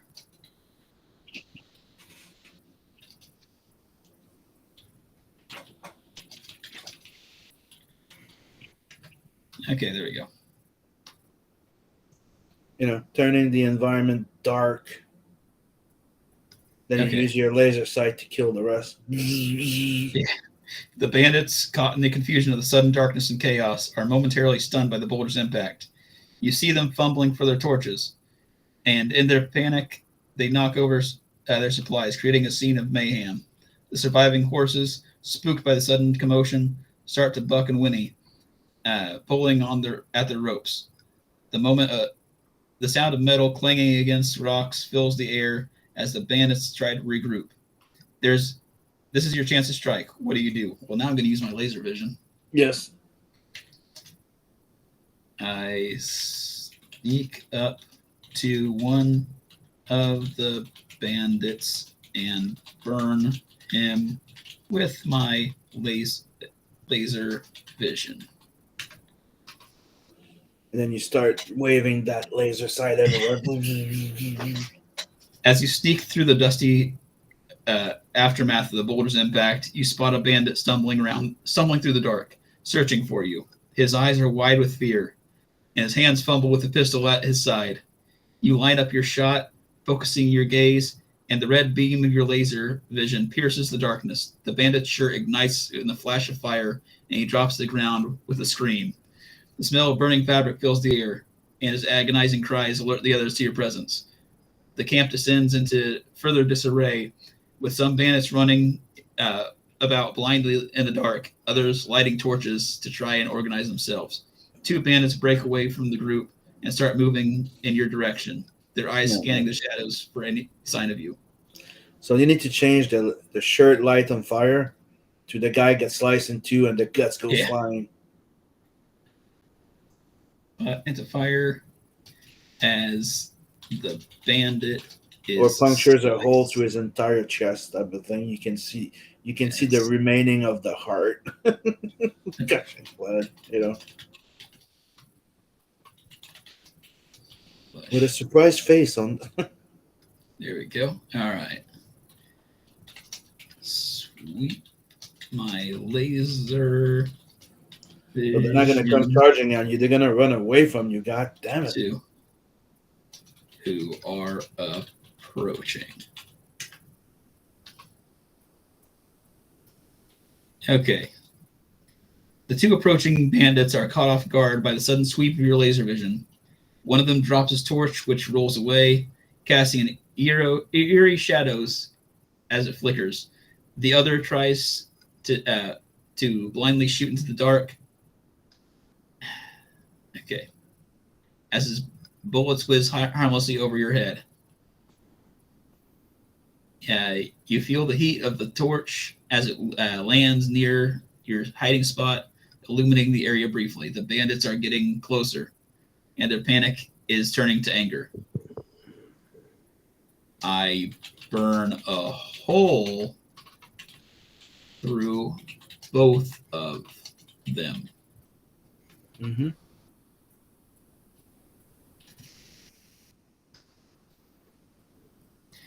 You take aim with your laser vision, focusing the deadly beam through the dusty air. The 2 bandits, their faces now twisted with anger and fear, are caught in the intense red light. They try to shield their eyes, but it's too late. The beams hit them simultaneously. Their bodies jerk violently as the heat sears through their chests. They crumple on the ground, lifeless, their clothes smoldering. The smell of burnt flesh mingles with the already thick scent of dust and sweat. The rest of the camp goes deathly quiet for a second before a cacophony of shouts and gunfire fill the air. It seems you've made quite a statement. Okay, so Mhm. I'll just ask how many bandits are left. So then, what you start is you start running towards the remaining bandits, circling at super speed around them, creating a whirlwind of sand and stuff like that, right? And shooting lasers at the center of this place, like a blender, you know? Yeah. You sneak around you peek around the boulder, the torchlight now spreading out, causing a warm glow over the camp. The chaos continues with horses rearing and bandits shouting. After a quick count, you estimate there are about 8 bandits left standing, now armed and searching the area with more urgency. The smell of burnt fabric and flesh is a stark reminder of your handiwork. Okay, so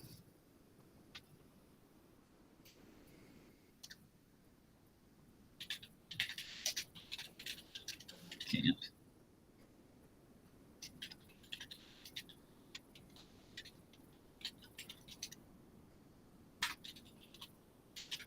Okay, I sprint around the camp, kicking up dust and creating a whirlwind. Surrounding them, and then shooting laser at the center. Okay. Let's blender them to death. Okay. Yeah. Laser blender. The bandits, now fully alert, track your movement by the rising dust cloud. You hear the sound of spurs and hooves as some of them mount their horses, turning the chaos into a frenzied search for you.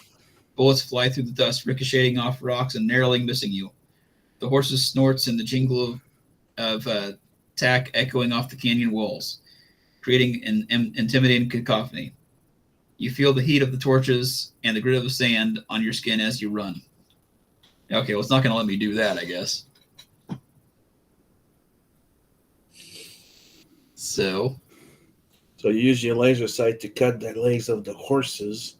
Yeah. Then you use your gun to shoot them in the fucking head. you know what? I'm going to throw a cactus at one. You ever get so mad you beat a man with a cactus?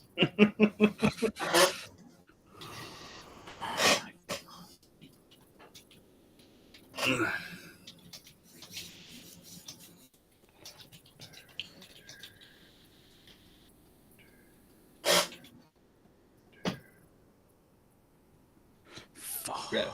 So what happens there? Let's see.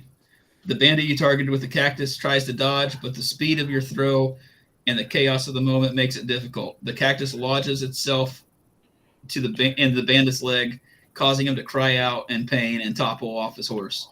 The horse, now riderless, bolts into the night, leaving the injured bandit writhing in agony on the ground. His companions are momentarily distracted by the sudden turn of events. You finish him up by shooting him a bullet in the fucking head. Okay. And don't forget, you start at the same time you yell a dominant roar and shoot some lasers out of your eyes just to have add some intimidation points. I finish him off with my gun and fire lasers. My eyes, wow. Like towards the last bandit, Okay, let's see what it says about this.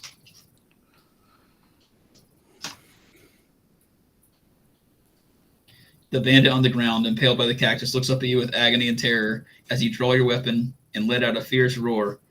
The laser beams from your eyes pierce the darkness, cutting through the dust like crimson lightsabers. The mounted bandits, momentarily frozen by your display of power, spur their horses onward, their fear turning into anger. You shoot the downed bandit, and his body goes still. The sound of your gunshot echoes through the canyon, only to be followed by the thunderous hooves of the remaining bandits. As they close in, their torches casting a frenetic pattern of light and shadow. I will use my laser vision. sight. laser sight sweep to cut the legs of the horses off as they're Yeah. coming towards you, so they fall on their faces, and then you shoot them. Yeah. I use my laser vision Sweep. to slice off the legs of the horses. In one sweep. You know, it has to be a In sweep. Like one sweep. There we go. Let's see how it'll let me do it. It doesn't approve of violence. You sweep your laser in a vision in an arc, aiming at the legs of the approaching horses. The beams cut through the air with a fierce hiss. The animals scream in terror as their legs are severed. They collapse, sending the riders tumbling to the ground. The canyon fills with the sound of panicked equines' cries and the clatter of falling men. The surviving bandits are now on foot, their faces contorted in rage and fear. They shoot wildly into the dust, desperate to bring you down. The scene is now one of utter chaos. The air is thick with dust. And yeah, the torches cast an eerie light across the blood-soaked earth as the bandits stumble through the carnage. So then you use your super speed to tackle them. Yeah. Disablating them, and then you go and finish them off.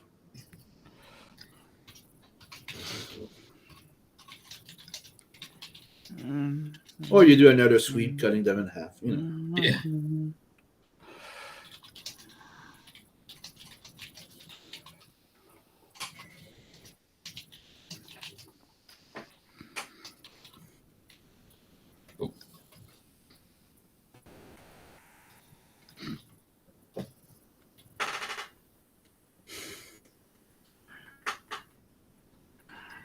As you dash through the dust, you feel the power of the miracle fruit surging through your muscles. You target the nearest bandit and throw a punch with the force of a sledgehammer. He flies through the air, body contorting unnaturally, before hitting the ground with a sickening thud. 2 more bandits converge on you, but your speed allows you to dodge their bullets and land a blow, sending them sprawling across the dirt. Their cries of pain are lost in the maelstrom of dust and the thunder of hoofbeats from the panicked horses. Okay, No way, bro. Go finish them off. Yeah. I'll just ask how many there are left now. Left.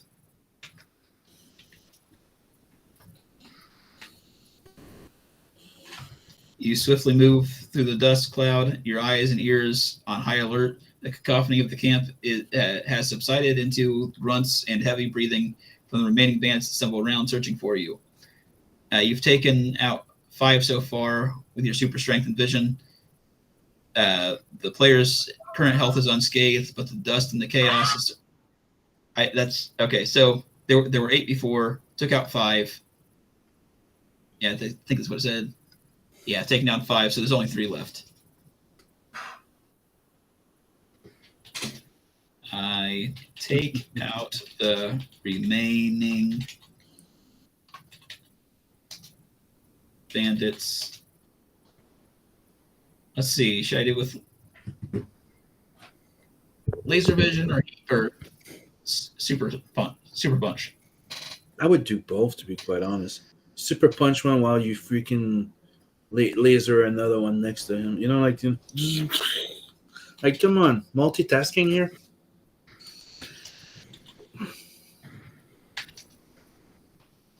Dude, I would even freaking like jump, land on the head of one, punch the other one, and laser freaking, the third. Yeah. All right, and then stomp the third.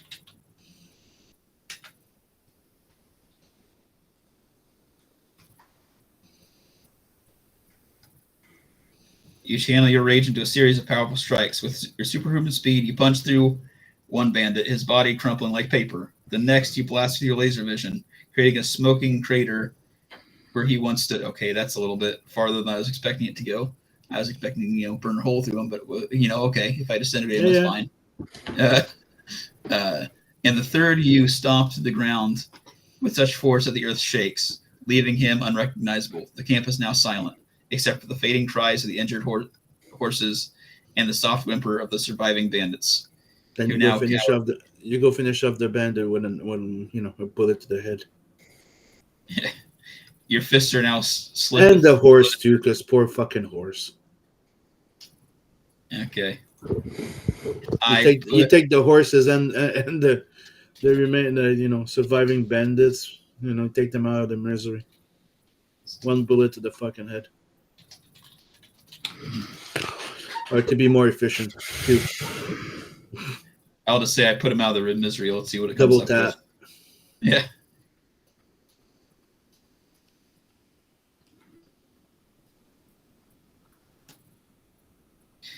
You run through the remaining through the camp, dust slowly settling as your heartbeat echoes in your ears. You find the surviving bandits and horses. Their pain palpable in the air, and with a heavy sigh, you make your way to the injured animals. And with swift, precise movements, you put the horses out of their suffering. The bandits, recognizing the finality of your intentions, beg for mercy, but their pleas are drowned out by the ringing silence of the desert night. With a flicker of your laser vision, you end their suffering as well. Their cries cut short. The game master pauses to allow the weight of the player's decision actions to settle. The canyon is now still. A tableau of destruction and grim consequences of power. Okay. I'll return to the city. You go back to the sheriff.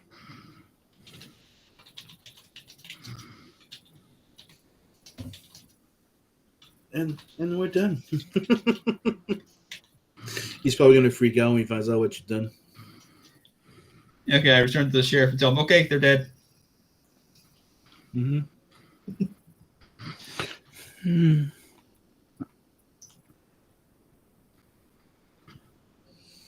So, Alex, do you have the books that you bought nearby so you can show them off to people? Yeah. Give me a second. Ouch. You okay, Logan? Nope. I'm trying to get my diamond, but people are camping, little bitches. I have the book. Okay, what are those? So, While I'll we start travel with this back one. to the sheriff. So, I'll start with this. This is Amulet. It's something I remember reading like when I was in high school or something. It's well, basically it's just the classic oh no, there's a tragedy in the family, family has to move, and they moved to a weird place that belonged to their like grandfather or something. I don't remember,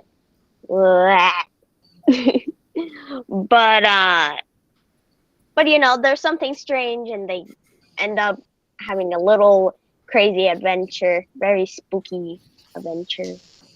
Something strange. In your Tragedy. neighborhood. Car Who you gonna flipping and call? stuff. No.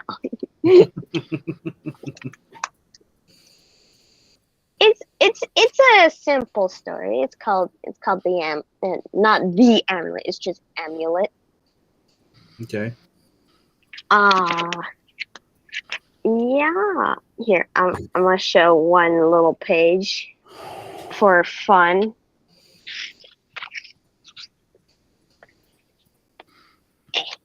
Just okay, there you go. Trying to figure out how to show. Climbing building, a building climbing. Yeah, I really like that here. I really like the art in here. Even though it's like cartoony in other places, like the backgrounds are very, very, very pretty. Let me try to find another nice page to show.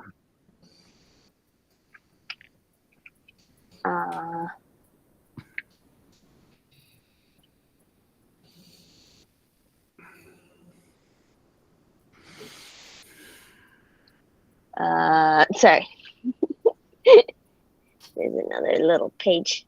Very strange little world they explore. Very dark and spooky, Interesting. you know? And they have a little green rabbit as their ally. Oh, You mean pink? Pink. Sorry. I'm wow.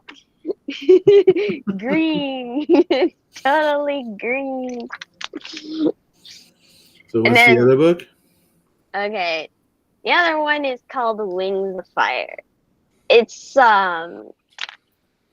based off originally of a series of novels. If you want to see all the novels, here's all the novels. They have a lot of novels. So it's a graphic novel of those stories. Basically, it's dragons.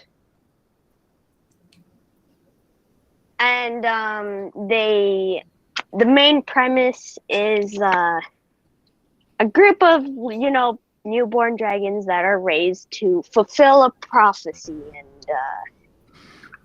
and they escape to go do their own crap because one of them got threatened to their life was threatened or they were threatened to be separated from the rest. So the first book, which is what I got last time, focuses on the red dragon, whose name is Clay.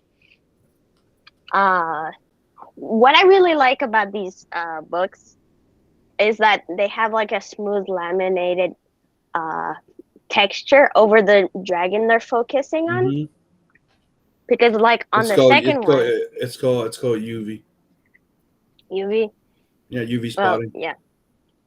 Because in the second one, it's on the blue dragon instead, and this blue dragon is the main focus for this story, focusing on the tribe they came from and stuff like that, which is underwater.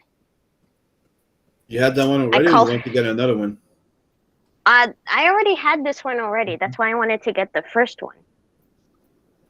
I read the first one online through a friend who recommended this series to me. And when I saw the first one at the comic store, I was like, oh, I want it. I just want it. So it's very simple art. It's like, let me try to find something. What's up? Good. Somebody goes, hello, Sims and Beacon. Yo, And he goes, UV cover for Naversary. Ooh. That would be cool. Ooh. Hmm. I like these pages because these pages the most because it's just like they're traveling underwater through a little tunnel, Mm-hmm. and it's just like very goofy. Oh, sorry, I'm starting to get tired. I'm yawning Yeah, inside. I'm pretty tired myself. Oh my Mhm. god. Oh my god, what? Skeleton dragon. Oh, that's cool. Yeah, I know. He cannot read minds at all. I think the black dragon is supposed to be able to read minds, but is Mhm. unable to. Because the other one's a skeleton now, so fuck you. There's nothing to read.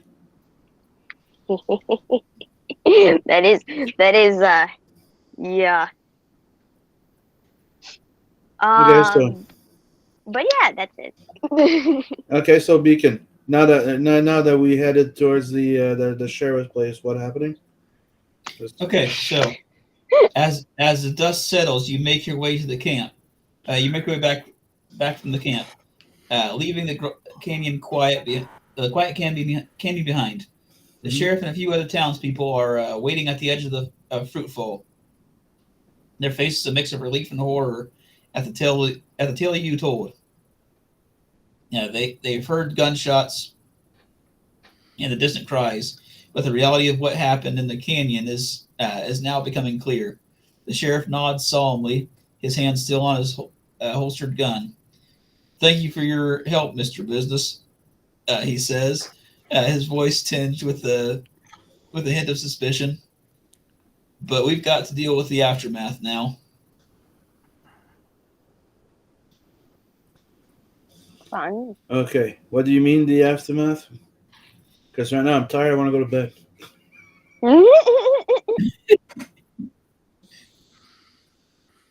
I'll just say, "Well, have fun with that. I'm tired and I need to find a bordello."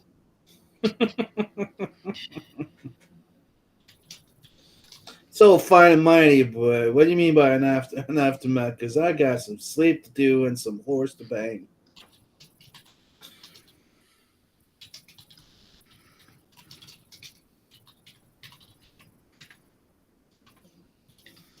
Say, "Well, have fun with that. I'm tired and looking for a bordello."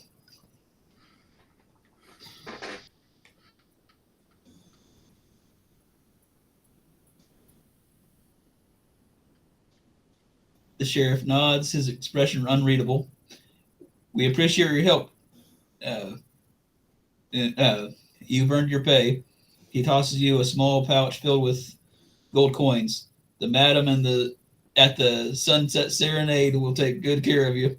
But remember, Fruitfall is still a law-abiding town. Keep those extra abilities of yours in check. The townspeople will give you a wide berth. The townspeople give you a wide berth as you saunter down the street. The jingle of the coins in your pocket is a comforting sound." Very good. That's a nice ending. Yep. Oh, that was fun. Down to fuck some bitches. Time to go. So it's like horse to bang. Is that coming in Canada? Elks over there. Horse to bang. Yeah. Yeah. Before we sign out, this is the other thing I wanted to point out because I remember talking about the return of Heavy Metal Magazine. Mm-hmm. But this is what's happening. So Nice. they're going to be launching on Kickstarter. And they're saying no matter what, like at the outcome, the magazine's going to be coming out in stores as well. But this is to have a collector's edition type of thing. And technically, also to be able to fulfill everything. You're going to use that money to fulfill everything that the people that were previously running the heavy metal owed. Like the kids, there were some artists that didn't get paid and some books. So you're going to fix everything and also get the new book printed. Okay. Which I'm pretty interested. Can't wait to see that stuff. But today I found this too, which is to me very weird. So you have heavy metal, and you also have Metal Hurlant doing an English version of their thing on Kickstarter. Well, that's fun. It's two different projects, but from this with the same things though. We can double dose our shit. Have heavy metal and Metal Hurlant. Nice. And they seem to be launching at the same time. I'm just gonna wait to see if we're gonna they're gonna do the same exact thing. I'm curious. I doubt it. But yeah, two different heavy metal projects, and they're both in English. This one says they're gonna be having new creators and stuff, and also reprinting some old stories, some classics. So I'm curious to see what's gonna happen, campaign-wise. These are the two highlights I wanted to bring up before leaving. I'm going to try and get some lists of other campaigns because I haven't had time to check what's on right now to try and promote. But, Souls in the chat could leave. He can leave some suggestions. So imagine getting one of your stories and they're even just the French one. I know I'm trying. I'm trying. I'm going to submit something to both of them. I do want to be in heavy metal or Metal Hurlant. I don't care which one. It's one of those bucket list thing. So, hit that out, Dev. Oh, I finally got my 2 SMGs diamond. You got it? Good. Yes. Now it's time to go to sleep. Yes. So, thank you, everybody. It was nice. It's nice streaming. Sorry we weren't there for the last, I think, 1 or 2 shows that we skipped. I'm not sure. I think it was 2, One. right? 1? Yeah. We So- did before the release of BO6, and we did this one after the release of BO6. So we'll be back next weekend. Next weekend with the Weekenders again. Because I know we skipped last time because of the restaurant thing. It was like a birthday party, and we came back way too late, and I was drunk, and I'm like, screw this. This is not happening. Oh no, that was Saturday. No, the other one was I fell asleep. So have a good night, everybody. See you all next weekend for the next Weekenders, and probably tomorrow for Doodle and Chill. We still haven't picked up the subject, but it's gonna be cool. So Alright. have a good night, everyone. Good night. Good See ya. night.